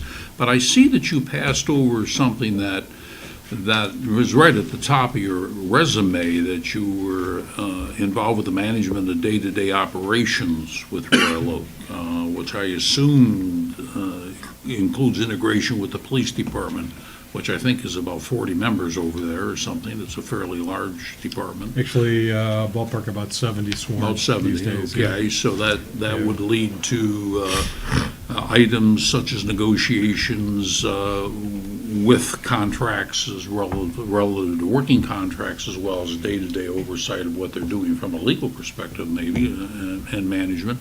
I assume that you integrated with the DPW over there and other administrative departments. Could you get, probably including finance, I see right here, this is a responsibility for budget consideration by the city commission. Could you add a little bit more depth on that part of what you bring to this village in Sure. terms of experience? Well, I think specifically what you're talking about is the 9-month period I spent not only as the city attorney in Royal Oak, but at the same time I was also the interim city manager. The former city manager had made a decision to retire, and we had entered into discussions with him to try to get him to come back to work on a contractual basis until we were able to conduct a search and then bring in the new city manager. And then, for a variety of reasons, a lot of them political, because it was an election year, the whole situation blew up. And the possibility of him coming back on an interim basis completely went out the window. So initially, the police chief, who is also an assistant city manager, initially he was designated as the interim manager. However, once it became apparent that it was going to be more than just temporarily until the former manager could potentially come back, once everyone realized that that wasn't going to happen, he just had too many other responsibilities between major events that we had in Royal Oak, Arts, Beats and Eats, the Woodward Dream Cruise. In addition, Royal Oak is starting to wind down. We still got a ways to go, but we've had roughly a $60 million civic center project that we've been involved in. We built a new city hall. We're building a new police department that is almost complete. We built a new parking deck, and then eventually we're going to be building a new downtown park where the old city hall and police station have been. That's kind of a long answer. The police chief needed to be able to focus his attention on day-to-day operations in the police department, on the events that were going on in the community, and also the construction of the police department, because we felt strongly we wanted to have a state-of-the-art police department. So since he wasn't able to continue in the role as the interim city manager, the mayor and the city commission asked me if it was something that I would consider doing. And I was flattered that they asked, but I was happy to step in temporarily anyway. So in that capacity, you're right. I mean, in the capacity of city attorney, I regularly interacted with all the different department heads, the police department, the Department of Public Services is what they call it in Royal Oak, the finance department, the treasurer's office. I normally interacted with them, but then as the interim manager, it was a slightly different relationship in the fact that I was responsible for the oversight of those departments and for the day-to-day function of all those departments. Appreciate the answer. Thank you. Walt? Thanks for coming, Dave. Oh, no, thank What you. is your knowledge of the administrator duties here in Wolverine Lake? Day-to-day duties? Well, I think the bottom line is that the buck stops with the administrator. I mean, I think the administrator here is responsible for all the day-to-day activities. Granted, the staff here is smaller than it is in Royal Oak. I remember talking with Mike a week or two ago, and he made a comment, sometimes something comes up and something has to be done, and I go to turn to find somebody to have do it, and there's nobody there. So, again, it's overseeing the day-to-day operations, working with the council to carry out the policy that council sets. I mean, you set the policy, the administrator doesn't. It's my job to carry that out as best I can, to keep the council informed about what's going on.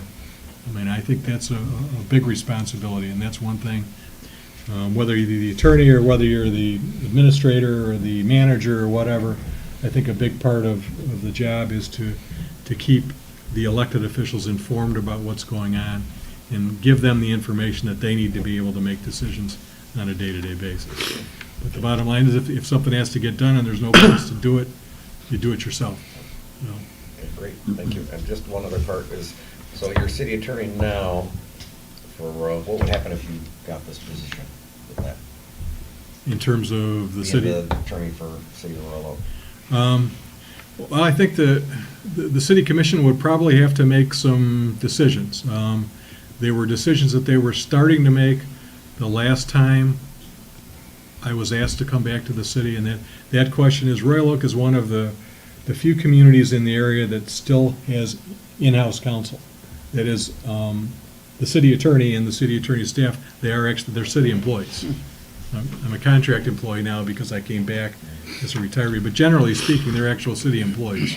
That's kind of the minority. Most of the communities in the area do what the village does. You contract out your legal work to a law firm. So that's really the decision that the city commission would have to make, is do they want to continue the tradition of having in-house counsel? Oh, sorry, my question more was like, would you resign? Oh, I'm sorry, yeah, I mean, I would, yeah, I'm under contract, I have to give 30 days notice. Yeah, that was it. I'm sorry. Yeah, no worries. Well, looking at your resume, Dave, what impresses me is not only your profession and your education, but, you have a knowledge of what goes on in Novi, Wixom, and South Lyon, Walled Lake, Novi, and all these other communities around us, so Lyon Township. Lyon Township, yeah, I feel that you Farmington, have an in that department. But my question is, what is the most important, long-lasting incentive you developed regarding employee development?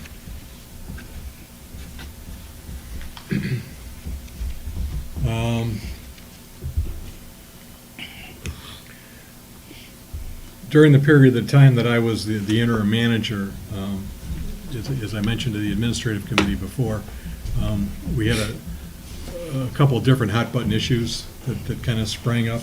Number one, the first thing that I got hit with was a report from the state that we had elevated lead levels in the water supply in Royal Oak, which did not come as a surprise. It was, but it was a question really more of getting out in front with the issue from a public relations standpoint than anything else. We had to work on the process for finding a new city manager. We had to deal with the construction projects that were ongoing for the total redevelopment of the Civic Center. And then, of course, we had to deal with COVID.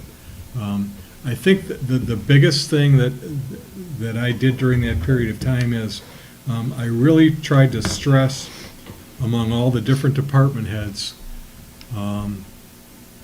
keeping the lines of communication open between me and them and between them collectively. We continued to have, with everything else going on, we continued to have weekly update meetings, initially in person. Then as COVID ramped up, then we had to start going to Zoom meetings. But just to make sure that the information was still flowing and that we were all doing as much as we could to support each other as a group, to continue to provide as much service to the residents as we possibly could. So it wasn't in terms of developing employees specifically, but it was trying to develop and maybe even enhance the team mentality that we had amongst all the department heads while I was the manager. Thank you. Dave? Sure. Hi, Dave. Hi, Dave. Your resume is packed solid with all kinds of stuff. But what are the two things that you are most proud of? The two accomplishments that you are most proud of and it doesn't have to be on this sheet, it could be anything. Well, I mean, work-related, I guess there's, I think, two things that I would point to. Number one, when I first became the city attorney back in 2006 in Royal Oak, the former city attorney had recently retired. There was a staff of 3 attorneys, a legal assistant and a part-timer there. In terms of the legal service that was being provided to the city, to the department heads, candidly, I mean, it was a train wreck. There had been a complete breakdown of the attorney-client relationship between the staff in the office and several of the department heads, to the extent that one department head in particular, I know, because he told me, was calling a city attorney in another community for advice because he didn't feel that he could trust the advice that was coming out of the in-house city attorney's office. You know, all the employees had been able to unionize. So I was walking back into a situation where every employee in the office, in a professional office no less, besides myself, was a member of the Teamsters Union, and having to deal with that. So I mean, it took some time, but we were able to work through all that, and I feel that we really were able to restore the attorney-client relationship with the city. We were able to restore the faith in the lines of communication that had basically withered away under the prior leadership. So that's number one. Number two, a couple of years after I had gotten there, John, you had mentioned the collective bargaining and things like that. Those were the times when things started to get tough for communities, when the economy bottomed out. I was one of the members of the city's bargaining team with all of the different labor groups. We had to go to those groups and negotiate contracts that involved major concessions from all the employee groups. And we were ultimately able to do that. We did have to go to 312 binding arbitration with the police patrol group. But in that not that you ever win everything, but we did prevail on a number of the big issues.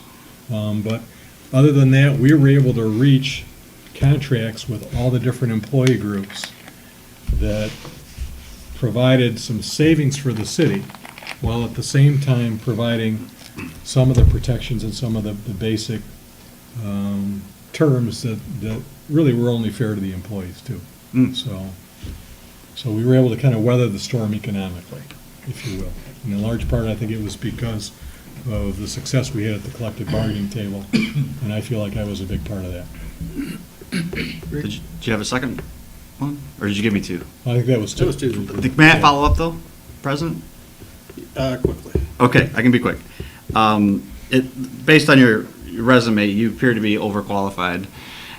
Do you know what the previous administrator made salary-wise? I do, yep. Okay, Yep, good. Yep, I've seen his contract, yes. So you said you could work here for a reasonable amount of time. How long is reasonable? I mean, I think I would commit to probably the same thing to at least the 3 to 5. 3 to 5 years? Yep. We've had some maybe even turnover, so it's a yeah. sensitive thing. Yeah, and maybe even longer than that. I mean, I'm 5 minutes away from home. I mean, if things are good, then maybe I'll still be here in 10 years. Excellent. I don't know. I don't have a specific schedule, or I don't have an out. I just, when I told Royal Oak 3 to 5, I was thinking at that point in 5 years, well, let's see, I'll be 62, and maybe it's time for me to start to think about winding down. But now that I'm getting closer, I don't know. I mean, I'm very comfortable with the idea of continuing to work for several more years. Thank you. Sure. Mark? When you reflect on professional decisions you made, is there one that you would like to do over?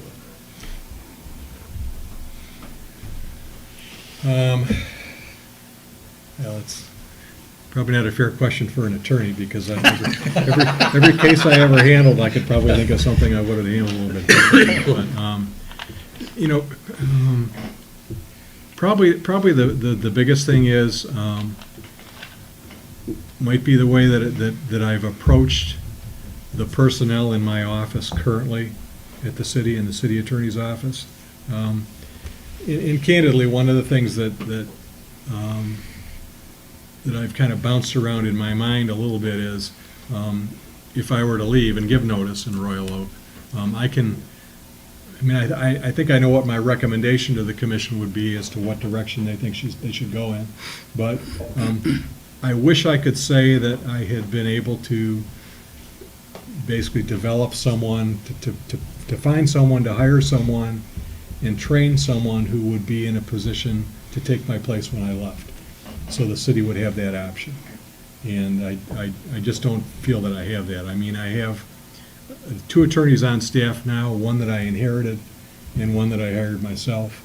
And the one that I inherited, I just haven't been able to develop the leadership skills that I think are necessary.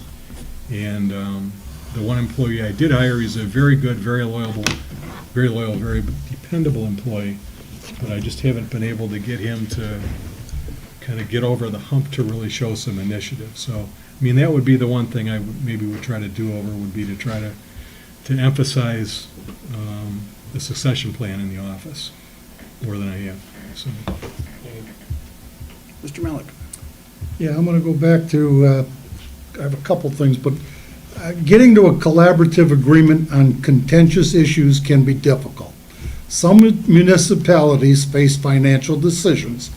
Others struggles with resident disagreements over a plan for the future. And this is where I throw in my point.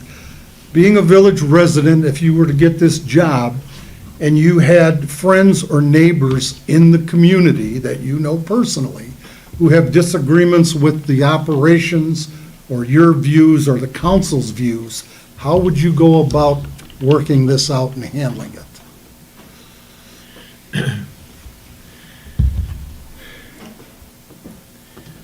Well, I think the bottom line has to be that those folks would be my friends and neighbors. Well, friends, neighbors, anybody in the community Anybody that in you the might know. community. Yeah, yeah. Right. No, I think the administrator's obligation is to carry forward the village's position. And I mean, you can try to, you try to be open-minded, you listen to people, you hear what they have to say, you try to explain to them what the village's position is, maybe why members of council are taking the positions they are, or why they made the decisions that they do. But ultimately, at some point, you have to be in a position to say, basically, you know what, it is what it is. I mentioned before the multi-million-dollar development program project that we're involved in Royal Oak right now. We had significant citizen opposition to the project, all the way through, to the extent that there were 3 different lawsuits that were filed that we had to fight our way through. And we tried to engage in outreach throughout the process. We had meetings with residents. We had representatives from a developer that was involved. We had outside counsel that was involved. We had our engineers and our architects that were involved, trying to provide information to all the residents, along with the electeds too, about what we were doing, why we were doing it, why we didn't think it was going to have the negative impact on them that they all seemed to think that it was going to have. And we really bent over backwards to try to resolve the issue and basically get to that kumbaya moment. But it just never happened. For whatever reason, I mean, personally, I think it's because at least some of the group was just plain being unreasonable. But the elected officials had made a decision, they had plotted the course, they had taken all the input into consideration, and so it was our job to see that through, and that's what we did, and that's what we're doing. And ultimately, there were people that were unhappy with us, but they had to accept the fact that the process had worked, that the electeds had made their decision, we were carrying that out, and if they're unhappy with that, well, you know, there are term limits every 2 or 4 years, something like that. So, I mean, I have one other thing, and I guess you have to excuse my ignorance here, but Seacrest Wardell from 10/2003 to 9/2006. I mean, interim city attorney Royal Oak, city attorney of Walled Lake, city attorney of Novi, special assistant attorney, general transportation division. Did you work for all of these people, or how did that, or did this firm represent all those people? Those groups were all of our clients. Oh, all right. I just wasn't Yeah. sure, and Yeah. that's We why I asked that represented question. Royal Oak, we represented Walled Lake. The Assistant Attorney General, that was specifically a Walled Lake issue. They had bought streetlights for the downtown that were defective, and we wanted to file a lawsuit against the company. Well, again, I just So, didn't okay. know, and that's what I wanted to clarify. Okay, yeah, And sure. I appreciate Yeah, that. Thank no. you. Okay, Dave, if we were to call on individuals that you've worked with over the years, what might they tell us about you?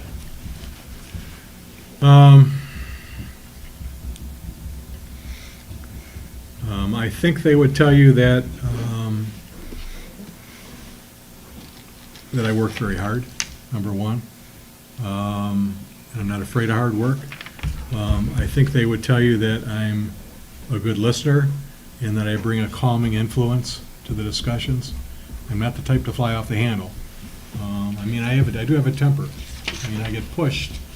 Ask my kids. You push me to a point, and I do have a temper, but I try to always make sure that the discussions are productive. And if they're not productive, then really there's no reason to have them. So I think I'm reliable. I think if I tell somebody I'm going to look into something, I will. If I tell somebody I'm going to get back to them, I do. They may not like the answer ultimately, but at least I will get back to them. I don't leave people hanging. Okay, thank you. Anybody else at this point? John? I'm good. Ed? Yeah, for me, I have some other questions, but they got answered Okay. in replies to other questions. John? I'll roll down the hill one more time. I think, I understand from what I'm listening to, David, that most of the commissions, the zoning board, for example, Parks and Recs and et cetera, within Royal Oak have professionals at the heads of those departments. Is that a fair assumption? Paid heads, or are they voluntary, or are they combinations? Well, they're, I mean, the groups themselves are volunteer groups. Okay. Planning Commission, Zoning Board of Appeals, Downtown Development Authority, and we've got more boards and commissions in Royal Oak than to shake a stick at. And then there's staff support for those. And then, depending upon the group, then either our office attends meetings on a regular basis or on an as-needed basis. It's very similar here. I think you may or may not know that. Yes. I guess then it becomes a question of administratively, from the positions that we have as council people and the boards, how do you see that integration working now here? All of those boards do report, they're reporting boards to us with recommendations, okay?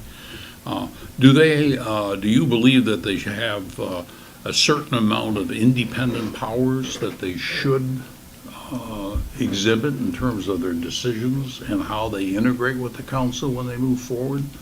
Or are they more subordinated to the council in terms of how they should operate and how they bring those decisions to council? Well, I think, generally speaking, I think those groups are meant to be advisory, as you've indicated. So they're meant to kind of do some of the legwork for the council and then to bring recommendations forward. Now, that's the general answer. There are some groups that have specific functions. For example, the Planning Commission. I mean, that's a beast that's created by state law. Mm-hmm. And they have specific duties and specific functions that the Planning Commission carries out pursuant to statute. The same with the Zoning Board of Appeals. I mean, the Zoning Board of Appeals proceedings are almost like judicial proceedings. And the decisions that the zoning board makes are more or less sacrosanct. I mean, it really isn't council's job to stick your nose into what the zoning board is doing. You do have the ability to pick and choose who's going to be on the zoning board, but in terms of what their functions are, that's kind of an off-limits type thing. So, but generally speaking, I see the role of the groups and boards to be advisory, to support council and bring recommendations forward. In Royal Oak, were there periodic integrated meetings between council and the boards individually as they're going through that planning process? Or were they always remote and then they do their work and then come to council in black and white form? That is through motions and et cetera. How do you feel that should be managed? There have been occasional joint meetings or joint work sessions. Okay. In fact, even tonight, the Planning Commission and the Zoning Board in Royal Oaks are having a joint work session. But those, to be honest, are kind of few and far between. Part of it's a practical matter because it's difficult trying to find dates and times that are convenient for everybody to get two groups together. I think it's been more of a practical consideration than anything else. But the other thing too is there's overlap between all the different boards and committees too. I mean, we have the Planning Commission, we have two members of the City Commission that are on the Planning Commission. There's a member of the Planning Commission that's on the zoning board of appeals and so on. So there is some overlap, there are some liaison positions that are intended to help with the flow of information. Okay. Okay, well, I think we're about out of time. Thank you, Dave. Thank you, Dave. Thank you Appreciate it. again Yeah. for showing up. Yeah, I had mentioned at the administrative committee level, Brandon,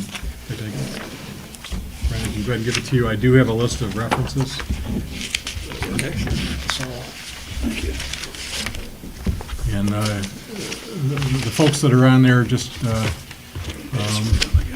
top two, Dennis Cowan is an attorney who's in private practice. Jim Ellison is a current state representative for Royal Oak and Madison Heights. They are the two longest-standing mayors in the history of Royal Oak, and I've worked with both of them, so. And they're both more than happy to answer any questions anyone has. Thank you. Melanie Hallis, who's the city clerk. No. Corrigan O'Donnell, who's the current police chief and Come on. assistant city manager. And then Tom Trice, the last name that's listed, is a former director of the Department of Public Services in the city of Royal Oak. He's currently the director of Public Works at Bloomfield Township, at least for another month. I talked to him last night, and he's retiring the last week in October. So again, kind of a broad base of the different departments and different people that I've dealt with in Royal Oak. Okay. And again, I think they'd all be happy to talk to anyone that has any questions. So, Very good. Thank you. Thank you. Appreciate your time again. no, thank you very much. Thank you very much. Nice to see you again, nice to meet you. So, and I know you've got. Thank you. I see Miss Lowski in the back. Hi, Jennifer. Hi, how are you? All right, how are you? How's Pete doing? He's doing much better. That's what I heard. Good to hear. Well, thank you. I know you've got other stuff on your agenda, so I'm gonna slide out. Appreciate it. Thank you. All right, thanks very much. Yes, sir.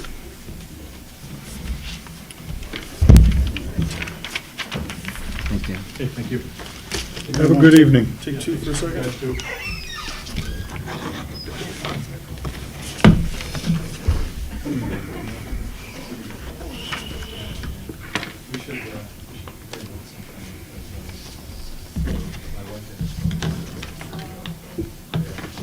Drink of water real quick, and we'll move on. Yeah, I think I'm trying to kid me.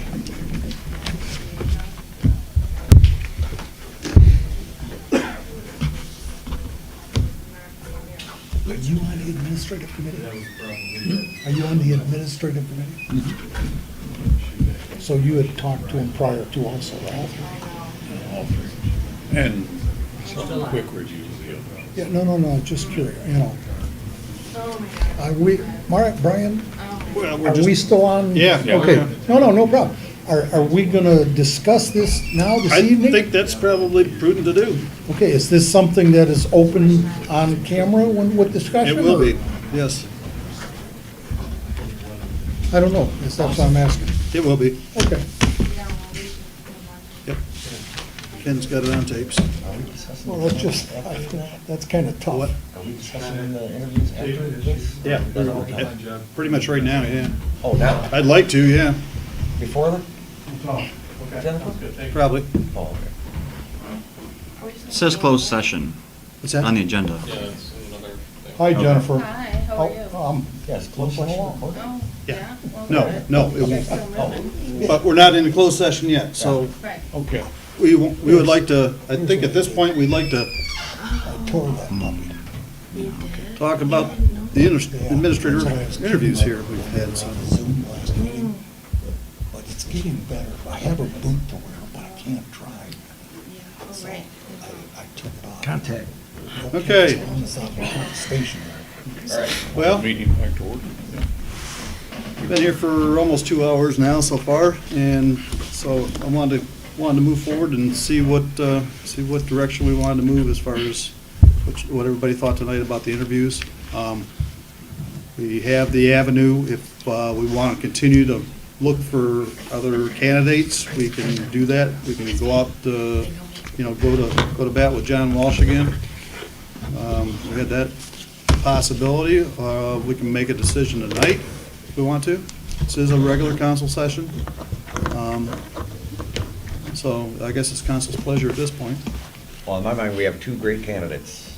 Yeah. I think, we can discuss that. Well, I'll throw this out. We potentially have three candidates because one might not have all the experiences with the management end, okay? But the general knowledge of this community is beyond recognition. And I'm not saying that that candidate's the one or not, but I really have to appreciate what he offers, so. Oh, you misinterpreted. Yeah, I think so. Well, My opinion that Andy and David should be the topic of discussion. Well, I guess we can, based upon kind of the format that we followed last time, I think we go around and assign picks as far as what everybody thinks, as far as 1, 2, and 3, and then tally the votes, I guess. If we want to go that route, I mean, that's a possibility. Okay, do we do that, or do we have an open discussion on what we feel about those candidates? Yeah, I think that's a good idea. Well, that's fine, First. Bob, go ahead. Let's- No, that's why I say, I don't know. I'm I don't have a asking- problem going either way. Okay. I mean, Okay. Well, okay, that's what you. That puts me at the top of the list, If you want eh? to go that route. okay. A few things I looked at, and I'll start, I made my notes. Andy, okay, he's here 30 years, 20-year resident. He's done a lot, knows a lot of the procedures. I think there's potential shortcomings, and not knocking the person, please don't get this wrong, of the grants and different things, okay? The stuff he's been involved with for the DPW and all those circumstances are very important. But this goes well beyond that area. And if he would be a choice, I think we would have to, as a community, a council, look to have him enhance his position for those other things, for the grant writing and just a lot involved. But I cannot waver from what he has brought to the community over the years, okay? You know, he's been a steadfast employee. So that side of it, I liked. I don't know if anybody wants to add to that, or would you like my comments for the next person? How do we want to who's go your about it? pick? Pardon? I thought we were gonna have a, We can do that after, right? We're just having some comments. Have an open Just having discussion. some Open discussion. discussion. Yeah, we just, on no, I thought people's you were point of giving your views. reasons for a If you want to, particular go through all three of them, your That's choice. fine. That's fine, go ahead. Let's do that. Julie Height, okay, she's been a resident for like 18 years. I think there's pluses. Parks and Recs, I didn't get a chance to ask her how long she was there. I think she said 2 or 3 years, I'm One not sure. term, yeah, one term. Okay, vast knowledge of property and things of that nature. And I appreciated her point of view on my question. There's two sides to everything, and also willing to learn, okay? And I know age is not a factor, but there's another person that would be here potentially for a period of time, okay? That's my personal views. David Gillum, I think he stands up at the top of the list with his resume, okay? But when I get to that, I go back to 86 to 91, assistant prosecuting attorney, 91 to 98, okay, that was here's my point. The longest term he had for anything was 8 years as the city attorney to Royal Oak. Everything has seemed to be a 2 to 3 to 5 year max, okay? And he even made statement here that if everything went well, 3 to 5 years, possibly more. Okay, we've been through short terms a couple of times around. And again, we had Sharon for years, I know, and things change, but I don't think we're in a position to just keep 2.5 years, 3 years, jump again. That's how I see it. Thank you. Okay. Mark?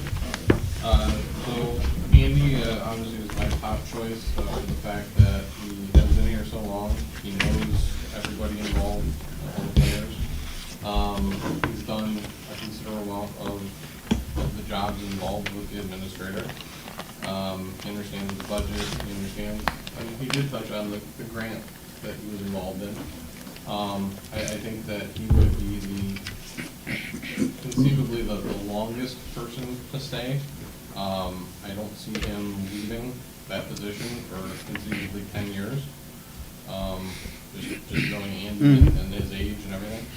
And again, I think that you'd be hard pressed to find somebody that has an issue with him in the village. He's dealt with people face to face for a long time, and he's dealt with complex issues in the village. In terms of Julie, she has a decent resume. The only issue is she has no municipal experience, and she really doesn't have any experience at all with collective bargaining. That's a big portion of it. And ultimately, serving 1 or 2 terms on a board really doesn't qualify you as an administrator. Dave, again, very impressive resume, but in terms of what Bob said, I think he's very short term. I don't think you get him for more than 2 years. Ultimately, he's slightly overqualified in some aspects of it, and slightly underqualified in some aspects of it. And I think ultimately, coming from Royal Oak, where it is a much larger municipality, he'd just get bored with this. You'd have him for 2 years, he's going to be gone. Again, I don't see any reason whatsoever that Andy wouldn't be able to fit this role. And again, everything's a learning opportunity, but I don't see anywhere where he's had shortcomings in terms of learning positions. So, thoughts? Okay, Dave? Well, Andy, we all know Andy, so I won't go over the things that you two just said, because basically that's the way I feel as well. With Julie, I think she's remarkably sharp. She's very well spoken, well prepared, actually really well prepared. I was stunned at how much research she did. She's well rounded. I have some respect for Julie because I did the same thing she said she did tonight, and that was start some corporations without an attorney. And I've done that and learned it, had to learn from scratch. Just a dumb plumber, learned how to deal with all of those aspects. And she's done it. And when you do that, you learn a lot. So her head is filled with problem solving and tons of errors, I'm sure, if she's anything like me. But then ultimately a success. And I have a lot of respect for that. As far as David goes, yeah, he appears to be overqualified. He would be my pick. So if we're voting now, I think we're going to come back and vote. But he would be my pick. I know it could be short-term, but I have a feeling he might be willing to stick it out if he can set up his own system here. And he lives, 1 street over. So this is an ideal work condition. I would hope he wouldn't split super fast. I understand your point, Bob. You noticed that the duration of all of his... It's short term, 2 to 5 years looks like. So, I mean, that's my opinion. Okay, Mr. Scott? Mike, do you mind if I ask you a question? Sure. The 2 to 5 and et cetera, does that mean he retired after 2 to 5 years from Royal Oak, or did he in fact have a contract that he was there for the normal 10 or 15 years? I see Well, it. he said he retired and then they brought him back as contract. Yeah, I understand that, yeah. Yeah, John, just my thought on that, just so you know, when I looked at city attorney from 2006 to 14, I think at 14, either a contract was up or something changed that Yeah, he was able to that's right. retire out of there at 55. Gotcha. Because I had that note that he retired at age 55. Okay, I just didn't want to have the Yeah. wrong information in the Mike, am I public's correct? hands as we Sure. were. Okay, now, I just don't want to say something that I'm out of line with. Yeah. But that's what I assumed by the resume and his comments, so. And don't forget 7 years prior to that as deputy city attorney. Okay. Well, I appreciate the other council members' comments, and I don't disagree with them. In the sense that with Julie, I know her, and that is not going to be part of what my statement is here. I know of her work ethic. I know of her ability to think out of the box, if you would, and be very creative, and also patient in a lot of different respects.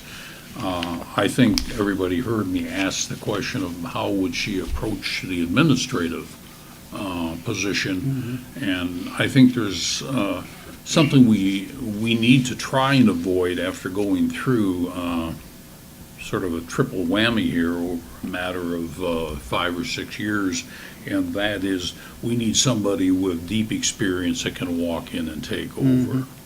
Okay. With Andy, also been a member of this community for 26 years, so I know of Andy, I know of him deeply, and always been very impressed with the guy. I think he is a good example of what can be done, learning in a position. The only reticence that I have with Andy is that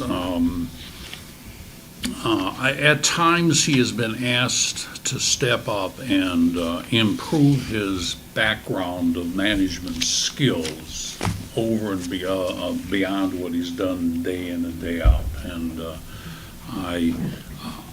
and I mean that by exterior education and exterior sources. He hasn't stepped into that. So when I look at the 3 opportunities that we have to make decisions on, and I am reticent with David because he was open to say it's going to be a 3 to 5 year gig, you know. But one thing that stuck with me when he was asked what was his one area that he was most disappointed with in of himself, was to say that he hired a gentleman that he thought was going to be a good fit so that when he left, he could reach into his department and elevate. And I'm thinking from a standpoint of, if, as we as a committee, or I in particular, I'll make this a singular statement, I'm leaning towards David, if we can get a 3 to 5, I think he's the gentleman that'll bring Andy to the point that the next time around, Andy will be ready to take over. So I would stay with David, number 1 is my choice, and fall and say, if anything, I would like to see Julie get involved with more of our committees and boards to get more experience inside this community. So that's, I guess, the range of my picks. Well, Excellent points, John. Marky as well. I feel, although Julie seems like a great person and it seems that she would be capable, things that stuck out to me that she doesn't have the experience, and that she would come to council for advice how to do the job. Well, that's not how it should work, right? We're hiring an administrator to do the job and report to us. So that's a big thing for me. I agree with what John said. If she really wants to do it, she could take on some additional roles, run for council, do some more investigation. I don't think she knew enough about how we do that, and maybe it's hard to get a job description of how we, but there's a lot more things you can look up, and not to take away from Julie, I think she's a great person, but I just don't think that she's qualified at all. As far as David, I have the concerns with the short-term positions that he's had, and the fact that he was less than a year as the interim city manager. I don't know that we got enough information on what he did there. I don't have a doubt that he knows what needs to be done. It's just that really dealing with it. I think that he has a passion. The calm demeanor was very nice. I really liked that. Let's see, what else did I have? Very articulate. The things that worry me are the short term, you know, the 3 to 5 years. I feel that 3 to 5 years is optimistic. And even if you try to get him to commit, he's already retired, right? He's working on contract now. So I know how I would feel at 62 years old. I was like, hey, I'm just going to try this out. If it doesn't work, I'm done. So then we go to Andy. I agree with everything that Duff said. Andy is a great guy for this community. He knows everything that we do here. He handles the community very well. I'm not sure how many of you are on the Wolverine Lake Village site. That's not run by it's run by one of the residents. But Andy's always chiming in to help out people that are asking questions or complaining. He'll try to set them straight as well as the chief does. As far as not taking additional classes and stuff, so I have a master's degree in engineering, which I finished in 1993. I never want to go back to school again. Never. So I would rather learn hands-on doing the job. So I know Andy, that's how he is. And so Andy's my number one. Ed? Well, I'm not going to reiterate everything everybody said about these people. Andy's been a good, faithful employee here. I think my own personal opinion is that anything outside the building, I think Andy can handle, be a piece of cake. But I don't think he has the background to the everyday business of, that goes on as an administrator has. When I look at David, when we interviewed him the first time, he had indicated to us, to the committee, that he had been working with all these different firms, and he had a very big caseload. He didn't have a lot of time to enjoy himself. He says he's not ready to retire, and he thinks something like this, not only is it close to home, but it's part of the community he lives in, and he's got all the education and all the knowledge we need for an administrator that can probably just sit down at the desk and start working. So he would be my first choice. Okay. I've got some concerns with Julie as far as some of the comments that came around, because she does not have the municipal experience. So I'm not saying that she couldn't do the job. I just feel that she would not be the best pick to come into this situation where we're at right now. Andy, Brett? He's done a great job with DPW, and I totally agree that he does a fine job for the village. He's got his heart for the village. I've got some concerns, like Ed does, and some other people, about if he'd be able to step in to the administration position. There's a lot more to it than his position right now. Dave, like a couple of the other guys have said here, I think he would be a guy that would be able to get in and set right down into that position and be able to move right forward. He's got contacts in the area. He's lived in the area most of his life. And he's done municipal work all his life. So he's familiar with how things work municipality-wise, the legal system, with how things work with the county. He's worked on construction projects, it sounds like, too. So I guess he'd be my choice. And I'm trying to look at what is going to be best for the village, short-term and down the road. I think that Dave will be here for more than 2 years, 3 years. He gave us that indication, so. Go ahead, Bob. Yeah, you done? I'd like to add some additional. Yeah, I guess our other dilemma here is tonight, do we want to make a decision on one of these candidates tonight, or do we want to go a different route? I mean. I'm fine with making a decision tonight. Tonight. Yeah. Okay, well, I'm We've just. got good candidates. Okay. I feel the I think same. we already made it by my count. Yeah, well, okay, well, I haven't picked 1, 2, or 3. I said some comments. But I like John's thought about David, okay? And we're looking for an administrator clerk. Is this something that has to be, or are we in a position to look at Andy as a clerk to learn right behind somebody like David? Okay, we lumped these things together a few years ago, and because I think it was Rita back then that had left in whatever the circumstances, okay? I mean, I don't know what our budget can do or Well, the anything clerk's else. position is a little different situation than, I mean, But the learning process, John said you Yeah. couldn't have a better teacher by his experience, and I can agree with that. But I'm just asking this question.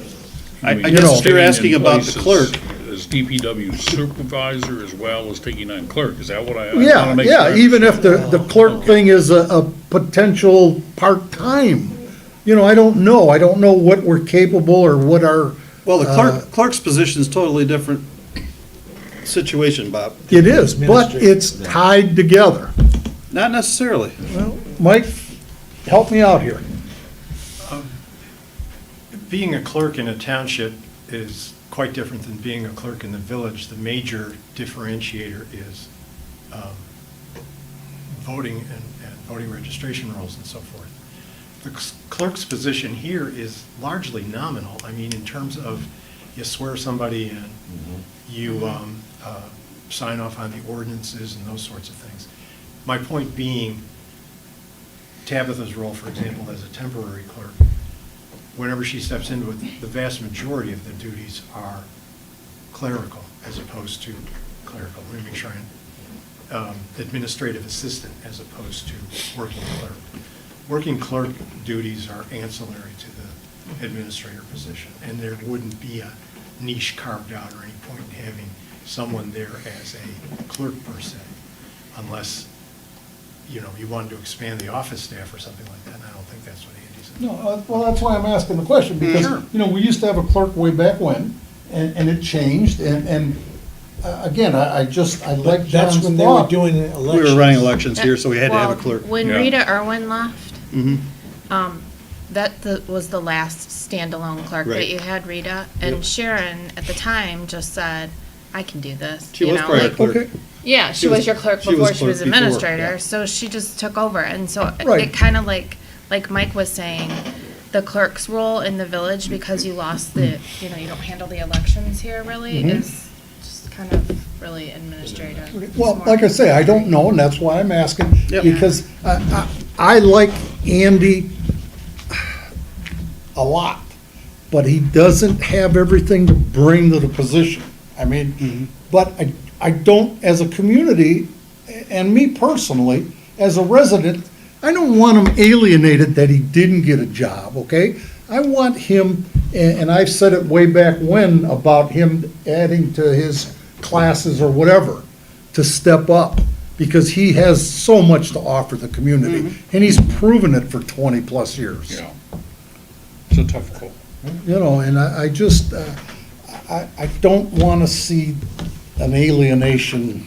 Well, I would hope that would be a possible driving position for him. I mean, if we were to move forward with Dave, that might be something that Andy might be able to discuss and possibly look at. And that could change Dave's outlook too. I mean, I'm just throwing that out there. You never know.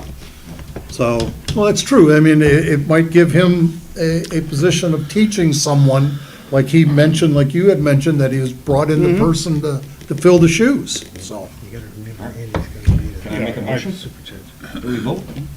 Are we gonna go round and vote, or are you gonna Well, look for a motion? I think we should call out our numbers and. I don't think we have to. I think I already took a tally as we went around. I'll just make a motion. well, that we- well, yeah, okay. I was gonna make a motion that we hire David Gillum as administrator for the village of Wolverine Lake.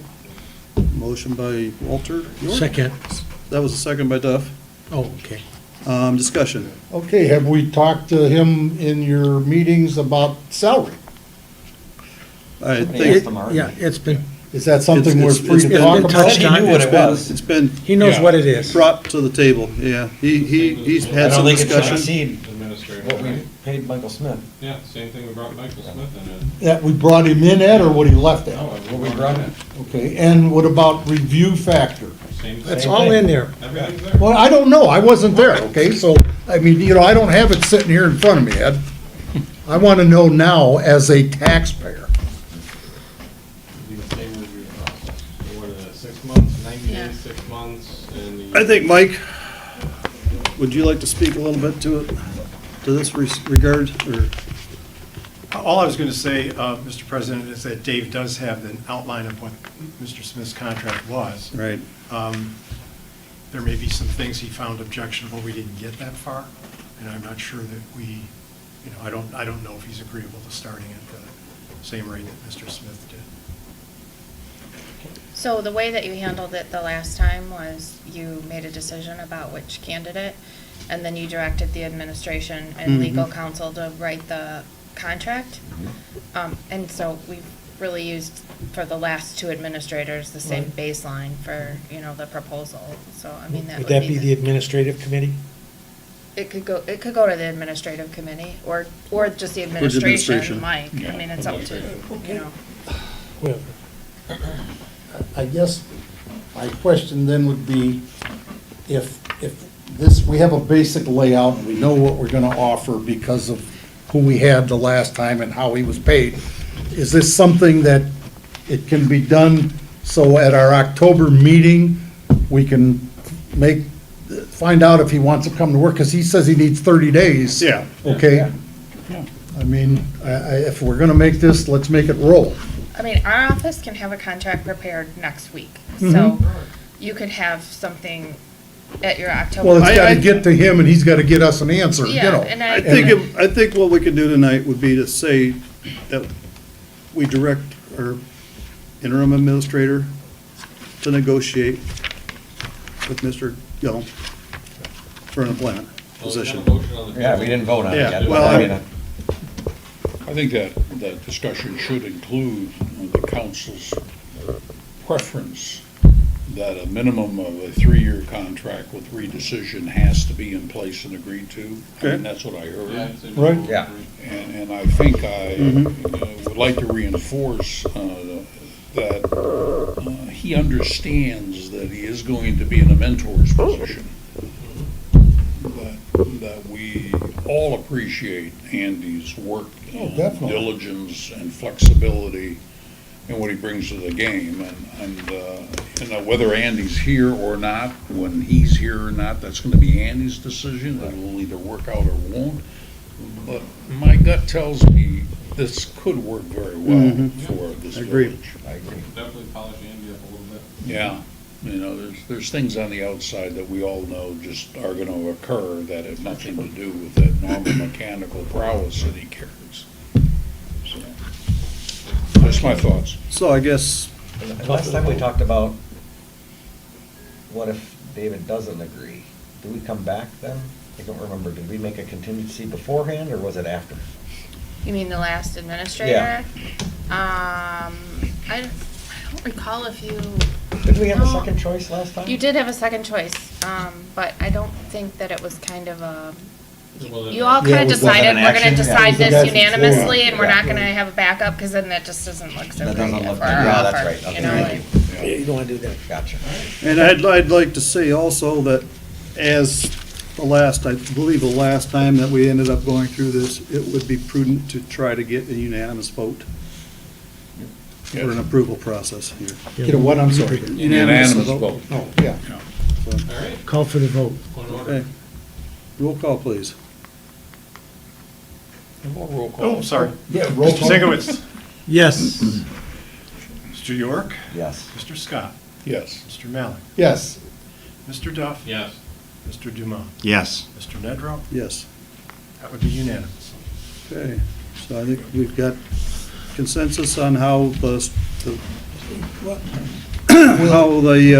Will, contract would be Mike's done structured. this enough times. He's He got knows. enough experience Yeah. putting it together. will you get in touch with the other candidates Oh, I can. and advise them, you know, I don't know, would you want to do that in writing or? If they haven't seen, if they haven't seen it Yeah, on if they haven't on seen it. YouTube yet. Pardon? I'm sure they watch it on If YouTube. they haven't but- seen it Well, on YouTube. whether would be they do or professional to not, reach out I and let think, them know. I think Yeah. we owe that to them. Agreed, agreed. Formal written. Yeah, yeah.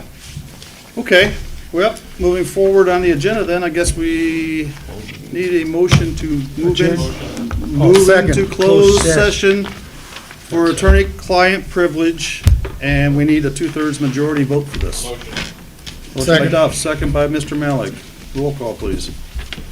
Dumont. Yes. Duff. Yes. Malik. Yes. Scott. Scott. Yes. Tork. Yes. Sikowitz. Yes. Nedrow. Yes. Okay, thank you. Jennifer, thanks for showing up. Yep, we're staying down.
Wait, he's not ready. That's what they just did, and they closed the session. Make a motion to reconvene. Second.